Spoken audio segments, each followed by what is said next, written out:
io pensavo di farlo velocemente, e la voce, essendo, non avendo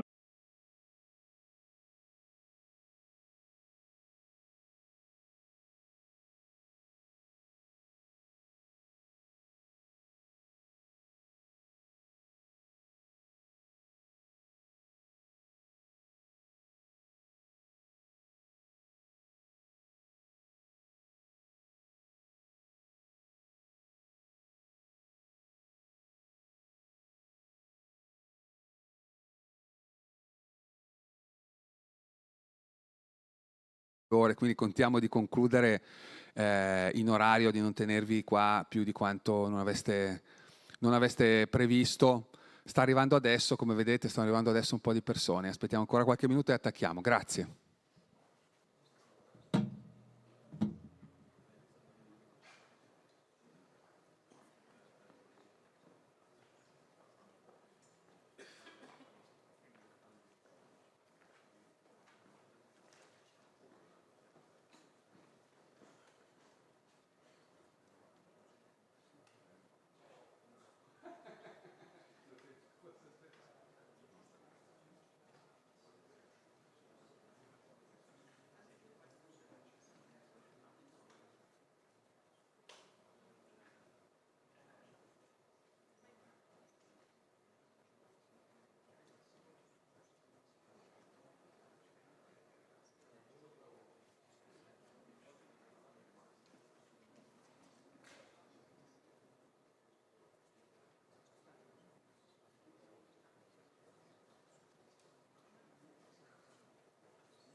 Grazie. Anzi, facciamo così, visto che io e te appunto facciamo, guarda, così viene anche una asimmetria sensata. Ci mettiamo un po' sfasati. Sì, sì, sì, sì, sì. Ma il collegamento non è pronto? È già collegato? Allora attacchiamo. Sono le 10 e io farei salutare l'assessore. Sì? E poi passiamo magari anche direttamente. Scusate, potete chiedere a Giovannini se conferma che può stare qua fino alle 10:30. Non so se me lo fai sapere, intanto io attacco. Così magari facciamo un paio di saluti e poi. Ok, finiamo. Da Food Fisher in avanti e riprendiamo dopo Giovannini. Sì, sì, sì. D'accordo? Destra. Siamo i primi primi due, Santocono, al giudice destro. Allora, 1 e 2, perfetto. Buongiorno, buongiorno, cominciamo. Benvenuti. Benvenuti intanto a questa seconda giornata di 2050, secondo anno di questa manifestazione. Riprendiamo in qualche misura per cominciare un tema che abbiamo aperto domani. Con me c'è Matteo Corbo, che sarà il vero moderatore della giornata. Io praticamente faccio il pappagallo, sto lì sulla sua spalla. No, vabbè, riprendiamo, dicevo, un po' però l'argomento dal quale siamo partiti ieri. Ieri abbiamo aperto con una tavola rotonda nel quale abbiamo cercato di riflettere sul ruolo che la transizione ecologica, che il tema della sostenibilità è sviluppato opportunamente, naturalmente, perché non è che svilupparlo in qualunque modo abbia gli stessi effetti, ma sviluppato opportunamente possa anche dare delle risposte a un problema che è diventato, che era evidente da tempo, era sul piatto da tempo, ma era molto sottovalutato, che direi che è quello in generale dell'autonomia. Un'autonomia, io ripeto questa formuletta, che non è un'autonomia dagli altri, ma un'autonomia tra gli altri, cioè non stiamo parlando di un'autonomia in senso autarchico, ma di rimuovere alcuni elementi di fragilità oggettiva che abbiamo potuto misurare piuttosto anche drammaticamente negli ultimi 2 anni, legati al fatto che un conto è dipendere, nel senso che tutti dipendiamo da tutti, viviamo in un mondo comunque sufficientemente globalizzato, è inimmaginabile che gli stati tornino a logiche da ventennio, per capirsi, ma quello precedente, ma allo stesso tempo bisogna che le fragilità siano contenute, cioè non è possibile che un singolo Stato, per esempio, con una decisione di carattere puramente geopolitico ti metta in ginocchio. Se tu ti poni in quelle condizioni, prima o poi questa cosa accade, ed è successa esattamente l'anno scorso. C'è come dire, questo tema dell'autonomia si pone indiscutibilmente a tutti i livelli, si pone a un livello continentale, che probabilmente è la dimensione più giusta e nella quale possiamo veramente parlare di un'autonomia abbastanza spinta, poi scalando, senza, come dire, si pone a livello nazionale, si pone anche a livello regionale e direi territoriale. Ed è qui che approdiamo questa mattina, Matteo, giusto? E uno dei temi che approfondiremo sarà come anche la costruzione della Smart City diventa un elemento all'interno di questo percorso.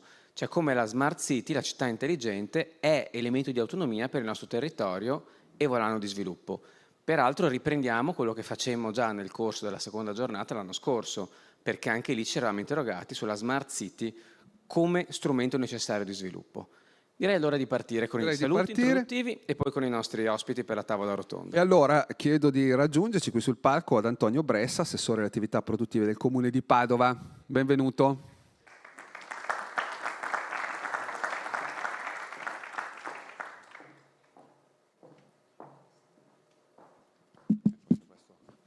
Uso questo? Sì, perché diciamo, ok. Colgo questo dal sotto il sedere. Sì, buongiorno a tutte e a tutti da parte mia. Porto un saluto anche da parte del sindaco Sergio Giordani, da parte dell'amministrazione comunale tutta.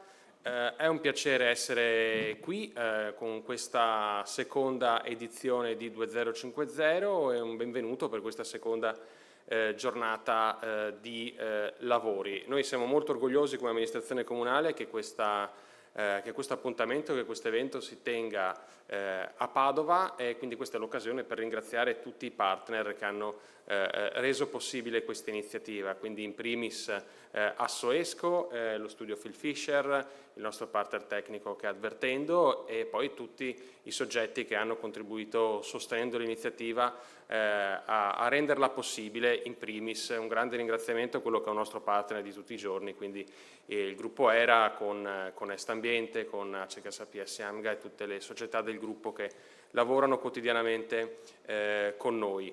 L'anno scorso abbiamo affrontato il tema della transizione energetica quando di fatto stava emergendo con tutta la sua forza la questione della difficoltà di approvvigionamento legata alla crisi internazionale, quindi alla drammatica vicenda dell'Ucraina. Era, diciamo, l'inizio dell'avvio del PNRR. Ora, dopo un anno, questa è anche l'occasione per fare un po' il punto della situazione e capire dove siamo rispetto alla traiettoria che avevamo definito in quella circostanza. Nel frattempo, guardate, il Comune di Padova è stato inserito tra le smart cities a livello europeo, che hanno l'obiettivo, credo che sia un tema che è emerso in più di un'occasione anche nella giornata di ieri, di arrivare a un abbattimento delle emissioni climalteranti entro il 2030, quindi anticipando di 20 anni quello che è il risultato atteso per le altre città europee, e questa è una iniziativa particolarmente sfidante per noi. Abbiamo avviato i cantieri del PNRR, alcuni sono ancora in fase di progettazione, altri sono già in fase di realizzazione. Siamo tra le città che hanno beneficiato di finanziamenti veramente molto importanti. Pensate alle 2 linee di tram, alle tante infrastrutture per la mobilità sostenibile. Stiamo anche lavorando, sempre con fondi PNRR, all'ampliamento delle aree verdi.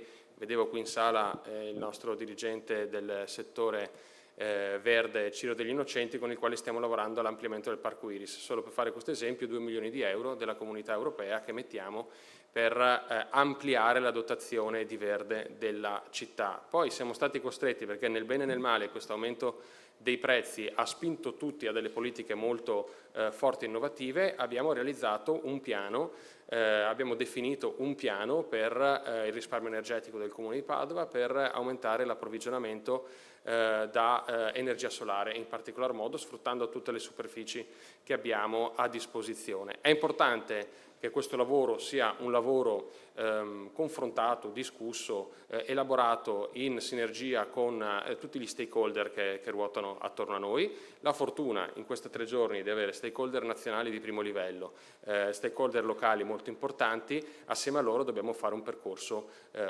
corale. Penso in particolar modo, anche vedendo poi le presenze in sala e facendo riferimento alla mia competenza riguardo alle attività produttive, al lavoro importante che c'è da fare anche insieme alle aziende del territorio. Lo diranno sicuramente il Presidente Santocono e il Presidente Destro. Noi abbiamo dei risultati economici importanti che stanno emergendo in questa fase, nonostante tutte le difficoltà, materie prime, personale. L'economia del nostro territorio si sta dimostrando particolarmente viva, resiliente, in grado di reagire velocemente agli stimoli, e sta portando dei risultati in termini di export, di assunzioni, di crescita molto, molto importanti. Noi dobbiamo essere orgogliosi di questo, dobbiamo sapere che per consolidare in termini strategici questo tipo di crescita dobbiamo accompagnare un grande sforzo in investimenti per l'approvvigionamento da fonti rinnovabili anche del mondo produttivo, che su questo si sta cimentando al pari della pubblica amministrazione. Anche questo è un tema che affrontiamo oggi insieme, sapendo che nella misura in cui riusciamo a fare questi grandi investimenti per il futuro saremo, lo si diceva prima, più liberi dalle fonti fossili, saremo più indipendenti, autonomi nello scacchiere geopolitico, e soprattutto andiamo a realizzare un ambiente più sano, e questo è quello che serve al nostro Paese, è quello che serve alla nostra città, e quindi grazie per tutti i contributi che emergeranno e che ci permetteranno di andare insieme in questa direzione. Buon lavoro.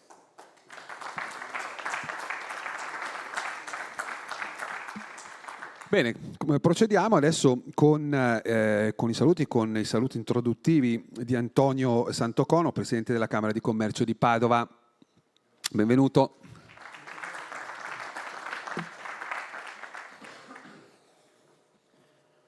Buongiorno a tutti, grazie per la vostra presenza qui. Io mi associo ai ringraziamenti dell'assessore Bressa, agli organizzatori di questo evento di particolare importanza, non soltanto a livello nazionale, ma soprattutto, io direi, anche per la nostra città. Transizione energetica, transizione ambientale, transizione digitale, questi sono i 3 temi che da qualche tempo fanno parte di tutti i momenti di pianificazione da parte di enti pubblici, istituzioni, ma anche industrie, imprese private, perché ovviamente l'obiettivo è quello di migliorare la qualità della vita non soltanto dell'ambiente, ma anche dell'ambiente in cui viviamo nel nostro territorio. Però in realtà questi 3 temi sono un unico tema, che è quello che è legato al fatto che nel 2040 si ipotizza che il 65% della popolazione mondiale sarà concentrata in grandissimi agglomerati urbani. Questo significa che noi dovremo in qualche modo far sì che queste 3 transizioni diverse confluiscono in un unico modo di vedere questi grandi agglomerati urbani sotto forma di città intelligenti. Queste smart city di cui continuiamo a parlare, di cui Padova è stato anche una delle città promotrici dei progetti sulle città intelligenti. Città intelligenti nella quale è fondamentale innanzitutto una grande capacità di pianificazione e anche una grande capacità di resilienza, come per esempio ha fatto una città come Padova, soprattutto nel periodo della pandemia, nella quale sia la città che il territorio della nostra provincia ha dimostrato una grande attitudine a reagire a uno shock come quello inaspettato, come quello appunto della pandemia stessa. Però questo funziona quando le istituzioni condividono questi obiettivi e questi concetti. Quindi quando parlo di istituzioni intendo, come nella nostra città, quella grande sintonia che c'è fra il comune, l'amministrazione comunale, la provincia, l'università, il mondo delle associazioni di categoria, la Camera di Commercio, la Fondazione, cioè tutte istituzioni che hanno un unico obiettivo, quello di migliorare la qualità della vita del nostro territorio. Quindi è importante e noi abbiamo lavorato su questi progetti. La Camera di Commercio, insieme con il sistema associativo, ha pubblicato circa un anno fa un suo progetto che ha chiamato Padova Hub Metropolitano, una sfida per il 2030, che è un progetto nel quale si parla di una città connessa, di una città resiliente e di una città soprattutto che ha una grande visione. È quello che noi stiamo portando avanti attraverso dei progetti come il progetto di rigenerazione urbana che stiamo in effetti realizzando nel perimetro della fiera. Tutti parlano della fiera da questo punto di vista come un progetto di rivisitazione di un sistema fieristico, in realtà è un progetto di rigenerazione urbana di una città, di un'area della città vicinissima al centro storico, vicinissima alla stazione, lungo le vie principali delle cittadine, che sta diventando un'area dove c'è un grande hub dell'innovazione, dove c'è una concentrazione di interessi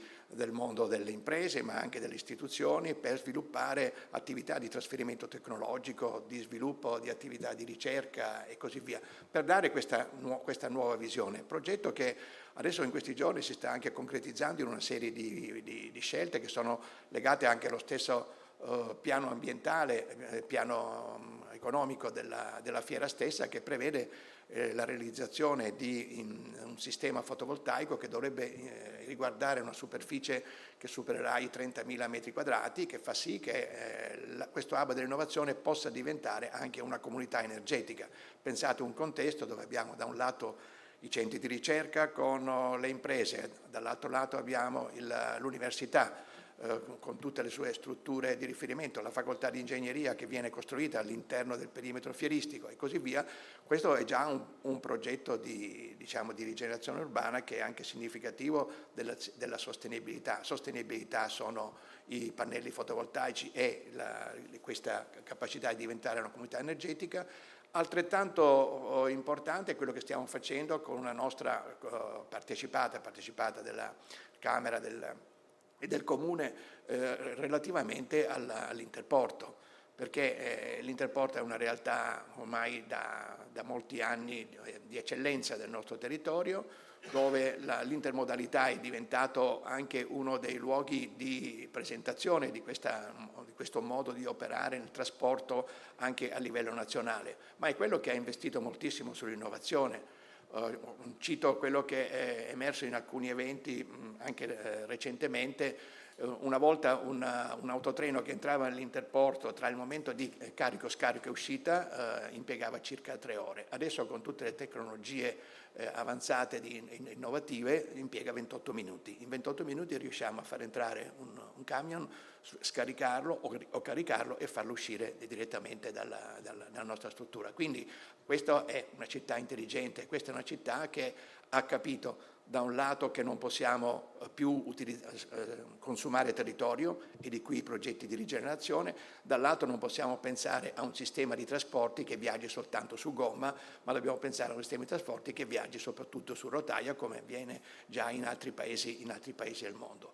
Quindi ho 2 esempi con cui le amministrazioni locali, la nostra Camera di Commercio, il Comune in particolare, stiamo portando avanti la nostra pianificazione in questo ambito, e che noi pensiamo possano essere anche un riferimento a livello nazionale. A questo concludo augurando a tutti voi che il convegno di oggi ancora una volta sia un passo avanti nella verifica di quelle che sono le modalità di approccio del progetto di sostenibilità del nostro ambiente, del nostro territorio, e che ovviamente da questo punto di vista ci siano soltanto vengano presentati soprattutto dei fattori di successo che possono essere anche uno stimolo per la prosecuzione di questa iniziativa. Grazie a tutti. Grazie a lei Santocono. Adesso procediamo col saluto di Fabrizio Fili, in rappresentanza di Phil Fisher, studio legale che ha sede anche qui a Padova, che insomma è tra gli a Venezia. Vabbè, ma siete mica, ormai siete quasi una cosa sola in realtà, anche se il proverbio veneto dice di no. Vi state fondendo un pochettino. Esatto. Prego. Bene, grazie Maurizio, buongiorno a tutti, vi do anche io il benvenuto a questa seconda giornata. Allora, desidero innanzitutto a nome di tutti i professionisti dello studio, non solo quelli presenti che modereranno, ringraziare di nuovo i promotori per questo evento, per aver confermato il nostro ruolo come partner tecnico-scientifico, che ci rende davvero molto grati. Quindi sia il Comune di Padova, sia Saesco e tutti i sostenitori anche, quindi Est Energy, HSE e Gruppo Aereo in particolare.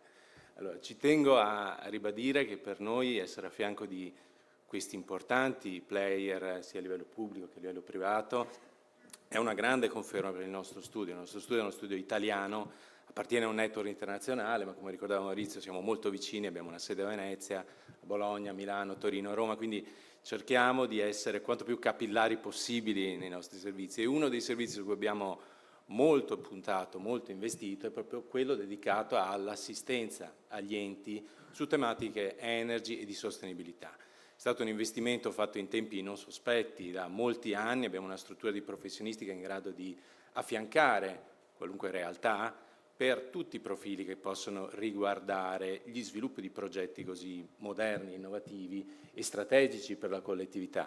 Quindi parliamo sia del diritto all'energia, del fiscale, dell'amministrativo, del diritto all'ambiente, quindi riusciamo a fornire un team davvero eterogeneo e integrato per questa attività.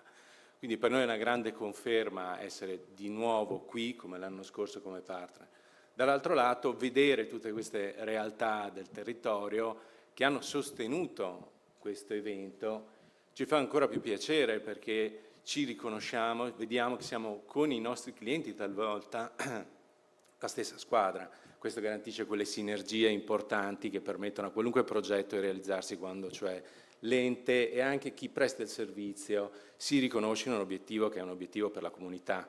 L'obiettivo cioè quello che deve portare a città intelligenti, ma non solo, voglio dire, tutti i tavoli a cui parteciperete porteranno spunti interessanti, quindi per noi davvero grande occasione, ci vedrete saltare da un tavolo all'altro e speriamo di fornire il nostro contributo. Grazie ancora, buon lavoro. Bene, allora procediamo con l'intervento di Leopoldo Destro, Presidente di Confindustria Veneto Est. Benvenuto.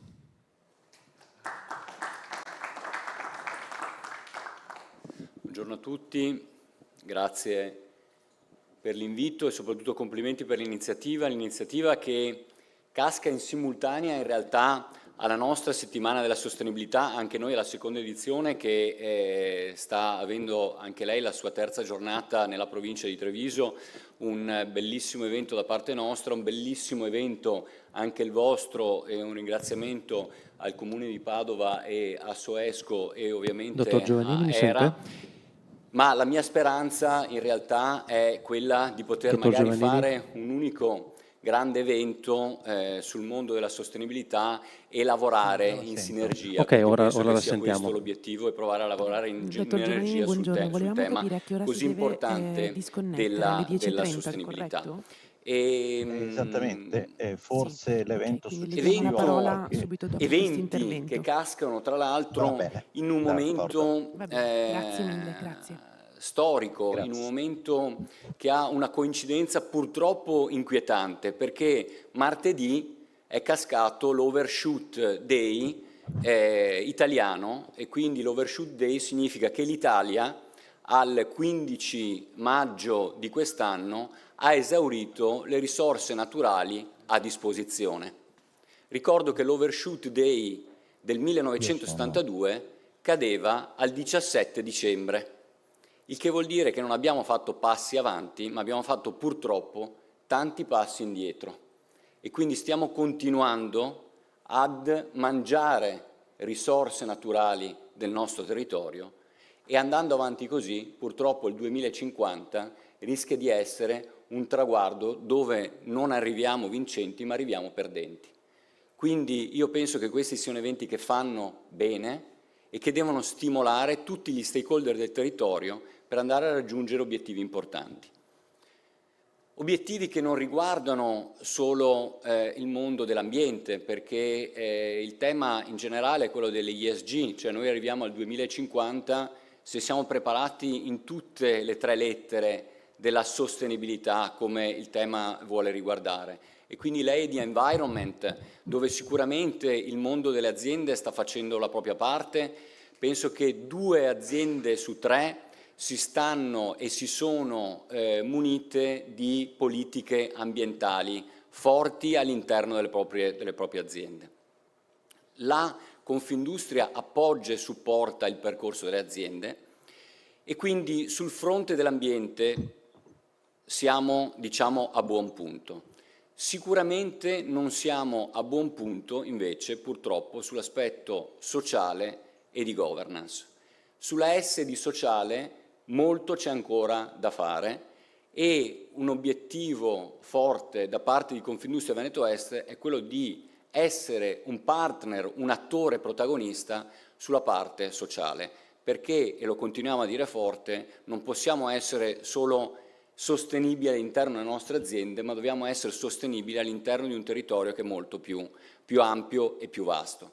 E su queste stiamo facendo diverse iniziative per cercare di coinvolgere il territorio e in maniera positiva il territorio risponde. Penso ad esempio all'attività che stiamo facendo con le comunità energetiche. Qua ne abbiamo degli esempi sia sull'area di Padova sia sull'area di Treviso, dove saluto il sindaco Mario Conte, dove stiamo facendo diverse iniziative sulle comunità energetiche che, ricordo, beneficiano della raccolta di energia che può derivare dalle diverse energie rinnovabili che stiamo provando a portare avanti sia dal fronte delle aziende sia dal fronte del territorio e dalla popolazione tutta.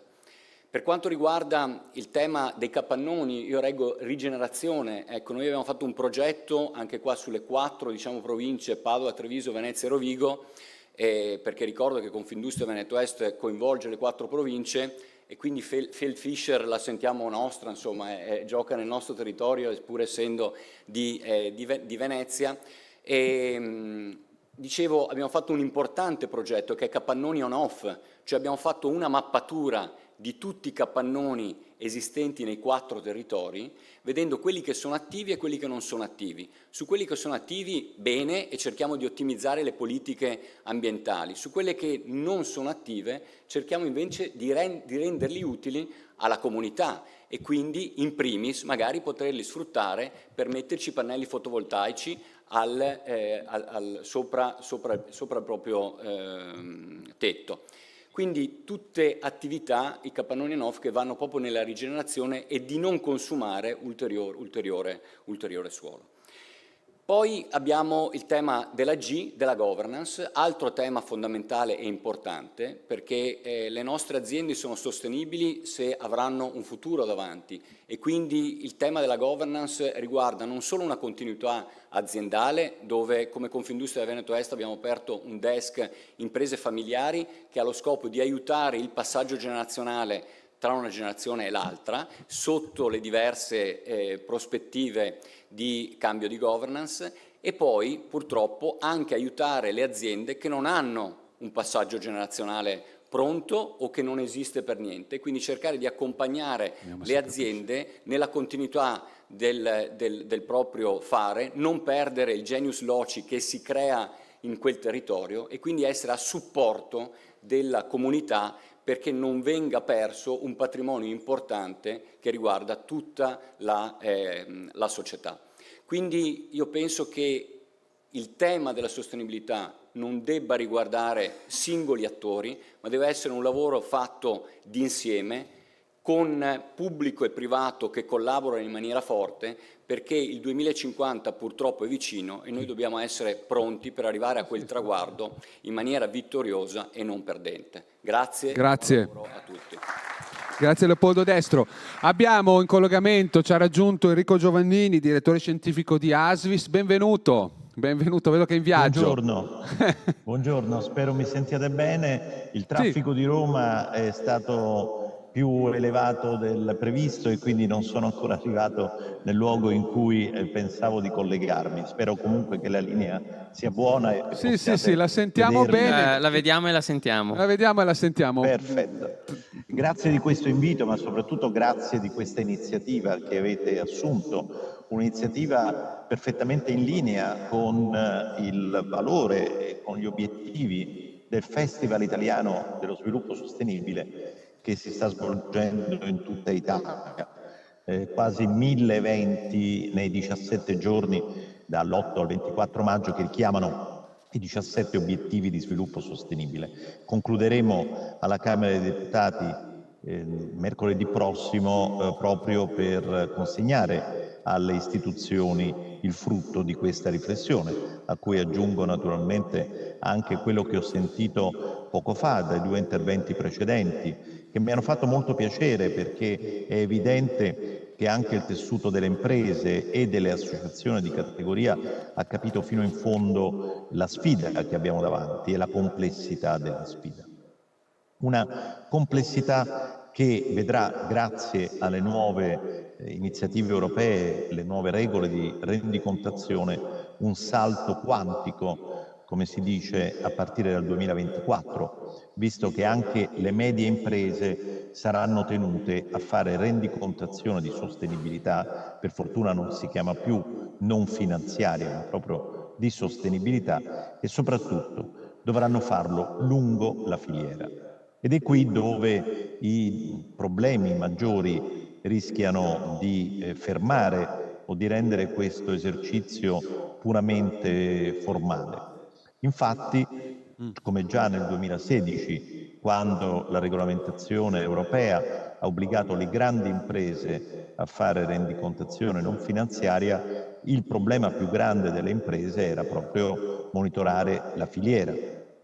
Ora moltiplichiamo per 10, perché passiamo da circa 400 aziende a 4.000 aziende che dovranno fare questa rendicontazione lungo la filiera. Vuol dire che bisognerà impattare in senso positivo, ma questo richiede anche un lavoro formativo, un lavoro educativo verso le piccole imprese, tutte le imprese italiane o moltissime di loro. E parto proprio da qui per dire che sarà una grande sfida soprattutto sui fronti sociali e di governance. Chiaro, le piccole imprese hanno una governance molto semplificata, ma non dobbiamo scordare che in Italia abbiamo oltre 3 milioni di lavoratori irregolari, soprattutto in imprese di piccola dimensione. Dunque le imprese capofila delle filiere dovranno vigilare perché i propri subfornitori e i subfornitori dei subfornitori rispettino gli standard non solo ambientali ma anche quelli sociali. Quindi la mia speranza la esprimo come un sogno è che questa operazione conduca a una riduzione drastica anche del lavoro irregolare, a patto però che le medie imprese facciano seriamente il lavoro di analisi della propria catena di fornitura. Quello che mi preoccupa è che in un sondaggio recente condotto da The European House Ambrosetti il 50% del campione intervistato non sapeva nulla di tutto questo. È un problema serissimo, visto che è a partire dai dati 2024, di bilancio 2024, che bisognerà fare questa rendicontazione. E questi sistemi non si inventano da zero. Certo. Quindi la mia prima sollecitazione al sistema confindustriale, ma in realtà quello di tutte le associazioni imprenditoriali, e ASVIS è a vostra disposizione, per esempio per distribuire il corso e-learning sull'Agenda 2030, ma anche Azienda 2030, che è dedicato proprio a questi temi, per aumentare la formazione e l'educazione. Le università possono giocare un importante ruolo da questo punto di vista e di nuovo noi siamo a disposizione per mobilitare la rete delle università per lo sviluppo sostenibile. Seconda considerazione, il fatto del cambio di tecnologia e di prospettiva. Le imprese che si sono avventurate già verso sentieri di sostenibilità, di economia circolare, di energie rinnovabili e così via, hanno dimostrato, i dati Istat, ma anche di questa ricerca di European House Ambrosetti lo indicano chiaramente, hanno dimostrato di avere dei vantaggi di produttività, di redditività e quindi anche di occupazione. Questi dati vanno diffusi perché la percezione complessiva è che la transizione ecologica, digitale verso la sostenibilità sia un costo, ovviamente, ma che produca un aggravio complessivo del bilancio e non invece un vantaggio. Pensate a quelle imprese che avendo investito sulle rinnovabili, sul fotovoltaico, eccetera, quasi non si sono accorte della crisi energetica e quanto invece la crisi energetica indotta dalla guerra in Ucraina abbia pesato sui conti delle imprese. La terza considerazione, con questa concludo, è il tema del credito. Anche il mondo della finanza è in grande rivolgimento da questo punto di vista ed è un elemento fondamentale proprio per aiutare le imprese in questa fase a investire nella direzione giusta.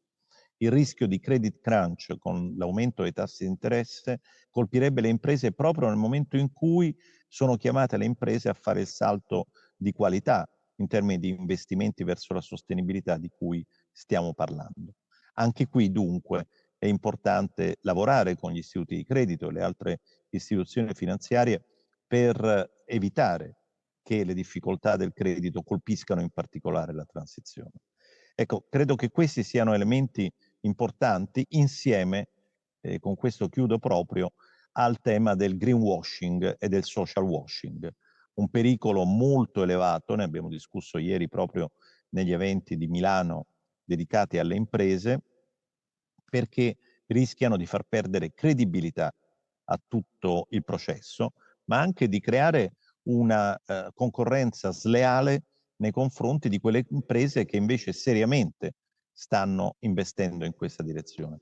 Di nuovo dunque le associazioni di categoria, le imprese, le capofila, quelle più impegnate in questa trasformazione devono essere rigorose per evitare che la parola sostenibilità perda di valore, come in alcune pubblicità già vediamo sta accadendo, perché la transizione non solo è una questione seria, ma può essere una grande trasformazione a favore dello sviluppo, uno sviluppo pienamente sostenibile. Grazie. Grazie Giovannini. Le posso rubare ancora 60 secondi? C'è una domanda che le vorrei fare. Certo. questa cosa che alla fine chi intraprende una strada di sostenibilità spesso si ritrova con delle ricadute positive che nemmeno si aspettava, ormai si comincia a vedere da un po' di tempo. Per esempio, chi aveva cominciato a fare processi di efficientamento energetico con le diagnosi già 10 anni fa, si vedeva che poi acquisiva un metodo che poteva riversare anche su altri aspetti della produttività. Ecco, qual è la ragione di fondo, secondo lei, per cui alla fine succede questa cosa? Spesso in attesa, cioè si hanno questi benefici extra, una specie di bonus, che salta fuori inaspettatamente quando si comincia a affrontare il tema della sostenibilità. Quali sono le ragioni di fondo? Non so se 60 secondi bastano. Assolutamente, il problema è quell'inaspettatamente, perché in realtà tutte le analisi su questi temi da oltre 10 anni indicano che quello sarebbe stato il risultato, ma la Vox Populi, direi, e anche interessi contrari alla transizione enfatizzano molto i costi, che in realtà in gergo ambientale si chiamano investimenti, non costi. Ora, questo avviene perché appunto l'economia circolare consente non solo di ridurre certi costi, ma anche di essere più indipendenti ai rischi geopolitici che, come vediamo, colpiscono anche il nostro paese. Ed è qui proprio dove le associazioni, a mio parere, devono giocare un ruolo, dando voce nei propri eventi, più che alle imprese che sono in difficoltà perché non sono state previdenti, a quelle che invece hanno fatto con successo la transizione. Non perché debbano essere necessariamente il modello, ma proprio perché dalla voce degli imprenditori e non dei professori universitari come me, è chiaro che la credibilità è molto superiore. Perché? Perché le persone si sono scontrate col problema, l'hanno risolto e hanno guadagnato anche in competitività. Fatemi ricordare che nonostante quello che spesso sentiamo in giro, il Green Deal europeo, da cui nascono tutte queste iniziative, era stato presentato come una politica di sviluppo, perché se tutto il mondo deve andare in questa direzione, le imprese che sono sulla frontiera avranno mercati molto ampi a disposizione, cosa che sta effettivamente accadendo. Pensiamo al tema dell'economia circolare, in cui abbiamo eccellenze mondiali proprio nel nostro paese. Tra l'altro dedichiamo una tavola specifica all'evoluzione dell'economia circolare proprio oggi pomeriggio, in cui ragioneremo sull'andare oltre il recupero delle materie prime e cominciare a recuperare componenti dove c'è un grande valore da andare a prendere. Giovannini, grazie, noi ci proviamo a rinvitarla l'anno prossimo, magari non in coincidenza del festival, e magari riusciamo ad averla anche fisicamente. Visto che il festival è in realtà una grande federazione di festival, spero che anche il vostro faccia parte di questa federazione. Il mio voto ce l'ha, grazie. Grazie, a presto, arrivederci. Saluti Grazie. e buon lavoro. Allora procediamo e a questo punto direi che è il momento di Simona Ferrari, vicepresidente di Assoesco, che è anche uno dei soggetti che più attivamente ha collaborato all'organizzazione di queste giornate. Grazie. Benvenuta Simona. Vi do il benvenuto anche a nome di Assoesco a questa seconda edizione.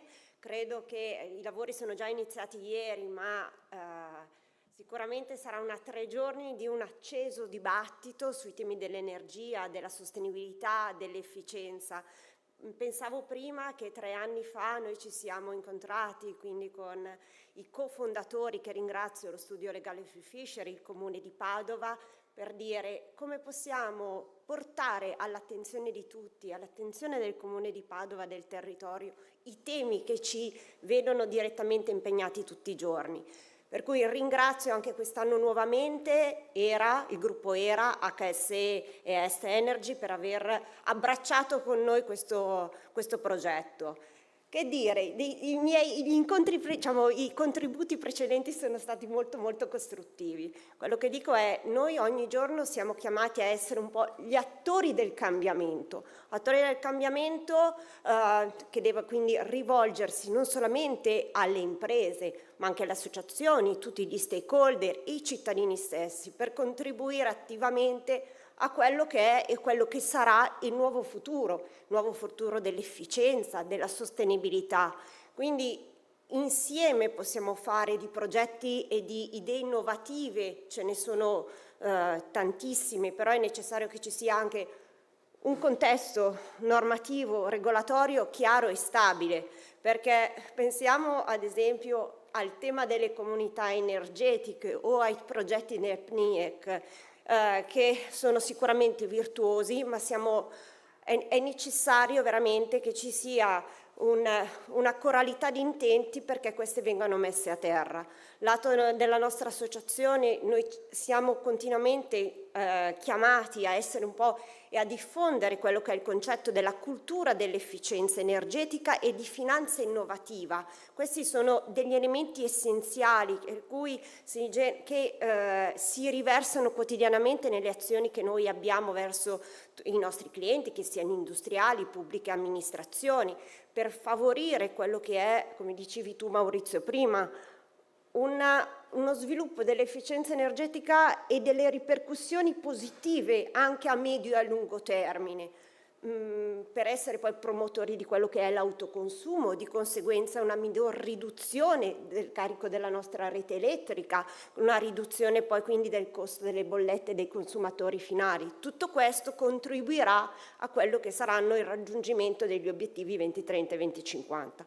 Lato nella nostra associazione questo è un po' il nostro modello e il nostro obiettivo che cerchiamo quotidianamente di diffondere proprio tramite le nostre competenze. Quindi ringrazio tutti voi, la partecipazione e vi auguro 3 giornate di confronto e costruttivo e ci vediamo l'anno prossimo. Allora, grazie. Grazie. Grazie. Sì, c'è questa opportunità di, come dire, di cercare di stare dentro una logica di win-win, come si dice oggi, che è qualcosa che nulla ci vieta di fare, insomma, dipende un po' da come facciamo le cose, ma possiamo farle rimanendo dentro, no? Dentro questa logica. Allora, io direi che adesso vi leggo quello che è il saluto di Maria Elisabetta Alberti Casellati, che è il Ministro per le riforme istituzionali e la semplificazione normativa, ci ha mandato un messaggio e poi apriamo, Matteo, la tavola rotonda. Invio con piacere un pensiero di saluto in occasione della prima edizione, seconda per la verità, di 2050, Forum Nazionale su Energia e Sostenibilità, promosso dal Comune di Padova in collaborazione con Assoesco. Impegni istituzionali non mi consentono di condividere con voi le emozioni e i pensieri di questa giornata inaugurale, come sarebbe stato mio desiderio, ma voglio congratularmi per lo spirito e l'impegno che hanno contraddistinto l'organizzazione di un appuntamento con il futuro a cui guardo con grande interesse e profonda attenzione. I temi al centro del ricco calendario di eventi in programma nei prossimi giorni rappresentano alcune delle più importanti tappe di un percorso di modernità, sviluppo e progresso a cui ciascuno di noi deve partecipare con convinzione e determinazione. Transizione ecologica, fonti rinnovabili, efficienza e autosufficienza energetica, mobilità sostenibile sono sfide che impongono all'Italia un salto di qualità epocale in vista dell'ambizioso traguardo delle zero emissioni fissato dall'Europa per il 2050. Obiettivi verso i quali le risorse del Recovery Fund insieme al Piano Nazionale di Ripresa e Resilienza possono dare una spinta eccezionale, ma che potranno essere raggiunti solo se sapremo pianificare con intelligenza e lungimiranza strategie e investimenti. Fondamentale in tale direzione è il contributo di tutti, istituzioni, mondo dell'impresa, dell'industria energetica, della finanza, dell'università e dell'informazione. Preziosi gli esempi che possiamo trarre dallo spirito di iniziativa di regioni, comuni ed enti locali di cui occorre valorizzare le idee e potenziare la capacità realizzativa. Così come indispensabile è un sinergico patto di crescita tra pubblico e privato per sostenere il coraggio, l'intraprendenza e la creatività di tanti settori delle nostre economie che hanno messo innovazione, sostenibilità, integrazione con l'ambiente ed efficienza energetica al centro dei loro programmi di sviluppo. Ma ancora più importante è il coinvolgimento dei cittadini, perché ogni transizione implica per definizione un'evoluzione della società, ovvero una crescita culturale prima ancora che tecnologica e infrastrutturale. Le drammatiche conseguenze dei cambiamenti climatici e la sempre più preoccupante crisi delle tradizionali risorse energetiche sono segnali di fronte ai quali occorre promuovere e divulgare tra i cittadini la consapevolezza che investire nella sostenibilità non è più soltanto una scelta meritevole, solida e durevole nel tempo, ma una via obbligata tanto sul piano ambientale quanto su quello economico e sociale. Allo stesso tempo le recenti tensioni internazionali aggravate dalla inaccettabile tragedia umana della guerra in Ucraina ci obbligano a ripensare gli obiettivi di autosufficienza energetica e il ricorso a fonti rinnovabili anche in termini di sicurezza nazionale per contrastare ogni possibile vulnerabilità. Qui diciamo che emerge un po' questo tema, no? Che trattiamo anche oggi. Rinnovo pertanto i miei auguri per il pieno successo di questa iniziativa, nell'auspicio che possa consolidarsi nel tempo come prezioso momento di confronto tra competenze ed esperienze, nell'interesse primario dei cittadini e del dovere morale di assicurare alle generazioni che verranno il lascito di vere speranze e di vere opportunità. Elisabetta Alberti Casellati. Bene, questo è il messaggio del Ministro per le riforme. E ora invitiamo sul tavolo, ci pensi tu? È il momento, direi, della nostra della tavola rotonda. Tavola rotonda che peraltro è stata spesso richiamata, no, dai saluti, e questo mi fa molto piacere. Tanti temi emersi nel corso dei saluti saranno ripresi. Per esempio si è parlato della G di governance e avremo infatti anche un esponente di ANAC che parlerà della parte anticorruzione di queste problematiche, l'avvocato Paolo Giacomazzo, che invito quindi a salire sul palco per la nostra tavola rotonda. Avremo il sindaco di Treviso e presidente ANCI Veneto Mario Conte, che invito anche lui a salire sul palco, e il Riccardo Benzi, che è l'amministratore delegato di APS Holding, che invito anche lui. Avremo nel frattempo collegati anche Stefano Cetti, l'amministratore delegato di A5, e Adriano Castagnone, il presidente di Assobim. Quindi invito a far partire anche i collegamenti, così ci siamo tutti. E peraltro ricordo che due tematiche emerse nei saluti, come le comunità energetiche e l'economia circolare, saranno riprese poi in una serie di eventi, è stato detto anche prima da Maurizio. Economia circolare oggi, comunità energetiche domani, quindi in realtà, come dire, siamo sul pezzo. E prima di partire volevo anche rispondere al Presidente di Confindustria: accogliamo assolutamente il suo appello, anzi assolutamente, finita questa edizione, dateci qualche giorno di riposo e poi inizieremo subito a sentirci, ce l'eravamo detti anche prima, per coordinare le iniziative. Lo ringraziamo particolarmente perché con una sua iniziativa sullo stesso tema, proprio in questi giorni, è comunque voluto venire a mostrare l'interesse, insomma, per il nostro evento. Benissimo. Volevi dire qualcosa, Maurizio? No, vai. Con i nostri interventi. Bene. Mario Conte, allora. I microfoni, sì, passate qui quello, se serve poi ce n'è anche un altro. Mario, allora, sindaco di Treviso, rieletto peraltro pochi giorni fa, anzi ieri, insomma l'altro ieri, con ottimi risultati. Non sono ancora sindaco. Beh, lo sei ancora in realtà, lo sei ancora dalla precedente amministrazione perché lo era già prima, peraltro ospite anche l'anno scorso di 2050, così come peraltro le altre due persone sul palco. E anche Stefano Cetti, peraltro. Allora, come sindaco tu hai sempre lavorato sul tema Smart City, ne abbiamo parlato tante volte, come rendere più efficienti, più intelligenti le nostre città. Il tema quest'anno riprende quindi il tema Smart City dell'anno scorso, ma si arricchisce di un elemento. La Smart City come si colloca col concetto di autonomia? L'autonomia è un altro tema che hai sempre portato avanti, insomma, nel tuo percorso. La Smart City, la capacità di rendere le nostre città più intelligenti, le rende più autonome, più capaci di affrontare anche da sole le sfide, tenendo conto di quello che diceva Maurizio, che autonomia è autonomia insieme, non è una forma di solipsismo. Ecco. Esatto. Siamo in un contesto regionale, nazionale, europeo, infatti abbiamo chiamato l'iniziativa Veneto, Italia, Europa, ed è in questo contesto, questo è il tipo di autonomia di cui parliamo. È un salto di maturità, quando diventi 18enne dici mi sento un po' più autonomo. Esatto.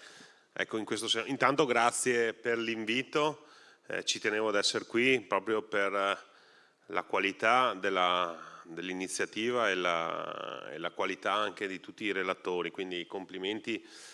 e grazie. Io vengo a parlare a nome del Comune di Treviso, ma più in generale delle amministrazioni locali, e non ho intenzione di venire a fare il brutto natroccolo, no? Perché troppe volte quando si parla di Smart City e si guarda poi con cinica realtà quelle che sono le strutture amministrative dei comuni veneti e più in generale italiani, allora c'è qualcosa che stride, no? Nel senso che la Smart City è certamente un obiettivo, poi se tu entri nei comuni e guardo banalmente, no, a come un candidato sindaco, dico questo perché sono reduce dalla campagna elettorale, per candidarti sindaco tu devi recarti presso il tuo comune, chiedere il certificato elettorale che il comune ha sotto forma digitale, il comune te lo dà, tu lo devi stampare, lo devi presentare al comune che te l'ha appena dato, che lo deve digitalizzare. Quindi è un esempio di Smart City al contrario, no? Però è una questione, prima sentivo parlare, è una questione culturale, perché effettivamente noi dobbiamo investire tanto sulle competenze e sulle strutture, perché il rischio è che la Smart City rimane un bel progetto futuristico delimitato a un logo nella carta intestata, se poi gli organici e le persone che devono concretamente affrontare questo processo che è necessario non hanno le competenze. Guardo anche al tema della sostenibilità ambientale. In quanti comuni del Veneto in Italia ci sono dei dirigenti che hanno competenze di altissimo livello sul tema della sostenibilità ambientale? Oggi pochi. Fino a qualche anno fa... Se posso, scatta subito la domanda. Da questo punto di vista il problema dell'autonomia dei comuni, come lo si affronta? Cioè, alla fine quando uno prova a fare accorpamenti, penso anche nella mia area, io sono un bardo, a volte ci sono situazioni in cui ci sono 3 comuni con 400-500 abitanti, ma se provi a dirgli, beh signori vi mettete assieme, fate amministrare, vi scegliete uno, e diventa impossibile. Cioè il tema dell'autonomia in senso politico non contrasta un po' con questo tipo di problema di competenze che c'è effettivamente su tutti i territori, in tutto il paese. Probabilmente, come dire, il Veneto non è proprio tra le aree messe peggio da questo punto di vista, ci sono situazioni oggettivamente più difficili in giro. No, se ho anticipato un po' la domanda, tu hai anticipato la risposta. Io credo che il futuro sia proprio nelle famose aree vaste, nelle aggregazioni, nella condivisione di quelli che sono dei processi di cambiamento che noi non possiamo in alcun modo fermare, anzi siamo convinti che questo cambiamento sia la strada giusta, però i temi sono 2 e qua richiamo un po' le responsabilità politiche. Uno è subirlo e il secondo è governarlo. Se tu riesci a governarlo, riesci a creare delle energie e delle iniziative che fanno realmente crescere. Diversamente, se lo subiamo, come in parte sta succedendo da un punto di vista della sostenibilità, perché guardate che è esplosa, no? Questa la chiamo in senso buono, no? questa fobia della sostenibilità, e in questo momento stiamo vedendo iniziative di ogni tipo, di ogni genere, in ordine sparso, casuali, accompagnati da talvolta dei professionisti improvvisati, perché ci sono delle realtà che hanno cominciato a parlare di sostenibilità 10, 15, 20 anni fa, ma ce ne sono anche tante che stanno andando a bussare alle porte dei municipi, che si sono improvvisati ieri a parlare di sostenibilità, di comunità energetiche. Quindi noi vogliamo governarlo questo processo, lo dico da presidente ANCI, noi stiamo accompagnando i comuni in un processo di formazione, di sensibilizzazione, di progettazione e di visione di un territorio che però deve uscire da dinamiche territoriali. Cioè, se noi pensiamo di affrontare un tema che ci rende più autonomi senza però voler condividere con chi dista pochi chilometri dal nostro municipio, significa essere noi stessi amministratori anacronistici rispetto alla sfida che dobbiamo affrontare. Io dico che a Treviso, per esempio, abbiamo messo in campo ormai da 2 anni il tema della Grande Treviso, cioè Treviso capofila di 21 comuni che vogliono condividere tematiche come la transizione digitale, come la transizione ecologica, come la mobilità, come i piani urbanistici, perché pensare ancora che ci sia un comune che vuole avere la propria area industriale, la propria area sportiva, la propria scuola, il proprio campanile, significa non aver capito niente. Piuttosto rafforziamo i collegamenti, piuttosto rafforziamo il trasporto pubblico. Questo significa diminuire i flussi di auto, significa diminuire l'inquinamento. E dico questo perché qui sì, con grande orgoglio, Treviso per 2 anni consecutivi è finita, spero il terzo, sarebbe una beffa se vengo qui a raccontare dei 2 anni e quest'anno salta, però insomma per 2 anni consecutivi siamo finiti tra le migliori 10 città europee per quanto riguarda le politiche ambientali.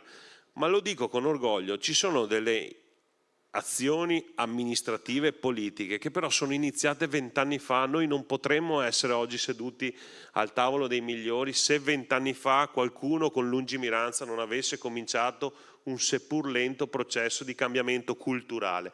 E quindi noi dobbiamo proprio investire sulla cultura, però per far questo abbiamo bisogno dei giovani, di quella sensibilità che oggi è naturale e che oggi devono trovare spazio anche all'interno delle municipalità, perché parlare di smart city, avere magari dei dipendenti che non sanno o sanno a malapena accendere il proprio PC, significa avere delle idee chiare, un obiettivo ben preciso, ma delle difficoltà strutturali da un punto di vista. Sta cambiando qualcosa anche con i progetti PNR riuscite? Perché c'è stato un periodo di molti anni, i comuni sono stati massacrati dal punto di vista anche delle dotazioni finanziarie.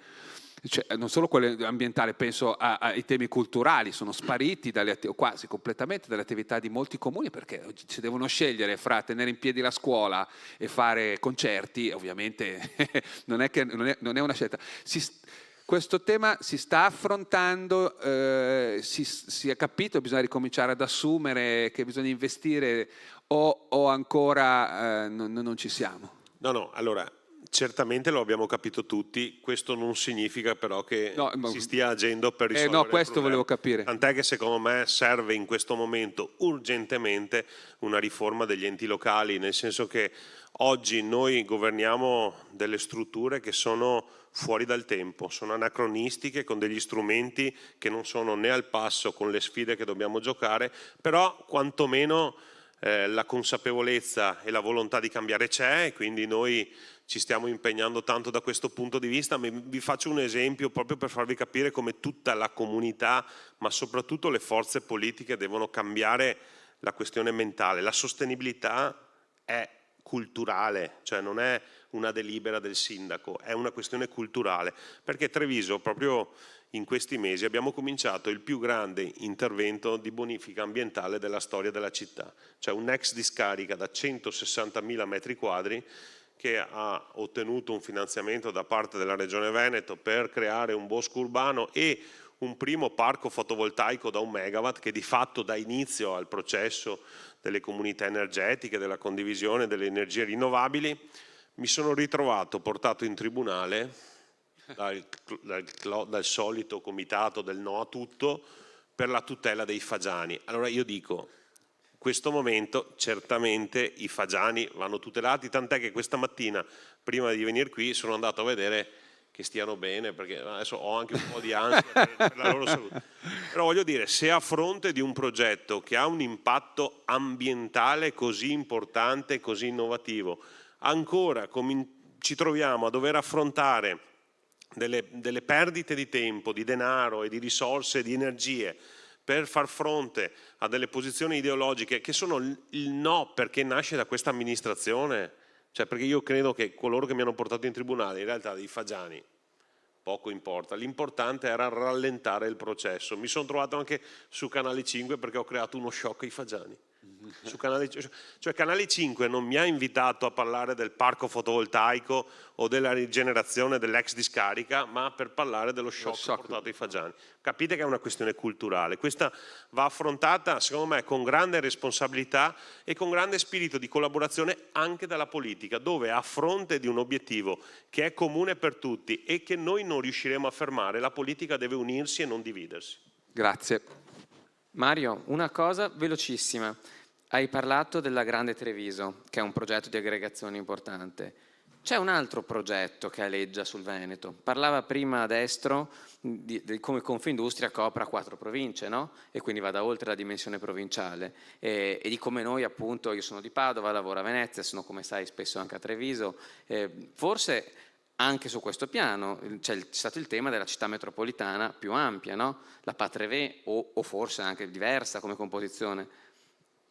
Assolutamente sì, tra l'altro metto a disposizione anche la città di Treviso se volete aprire la sede dello studio. Prima c'era il dibattito tra Padova e Venezia, se volete aprire a Treviso un'altra sede. No. Questo giusto perché siamo campanilisti.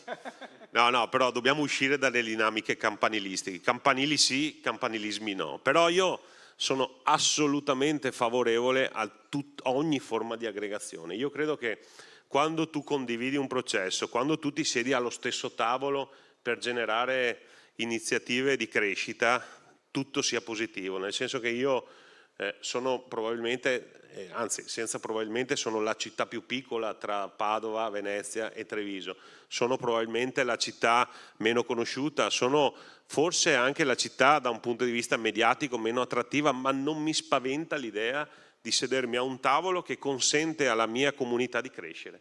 Quindi io so e ho la consapevolezza di avere tanto da ricevere da una comunità come quella di Venezia e da quella di Padova, ma porto anche la fierezza di avere anche tanto da dare. E quindi, siccome l'obiettivo è guardare sempre di più a Bruxelles, e Bruxelles è molto più lontana rispetto a Roma, più grandi siamo e più si rendono È più conto facile che ci farsi siamo. sentire, non c'è dubbio.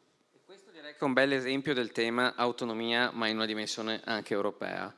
Paolo Giacomazzo, ecco, parlavamo prima della G della governance, che quindi è un pezzo della sostenibilità, da non pensare in termini esclusivamente ambientali. E allora nella governance c'è anche il tema dell'anticorruzione, della legalità, perché ne abbiamo parlato ieri in un bel evento peraltro sul tema, ma ci tenevamo a tenere questo fil rouge anche oggi, perché noi parliamo di sviluppo del territorio, parliamo di smart city, parliamo di autonomia, ma tutto questo senza abbassare i presidi della lotta alla corruzione. Voi come ANAC siete il vigilante, oltre che varie altre funzioni, su questo tema. Ecco, qual è la vostra prospettiva rispetto a queste tematiche? Grazie.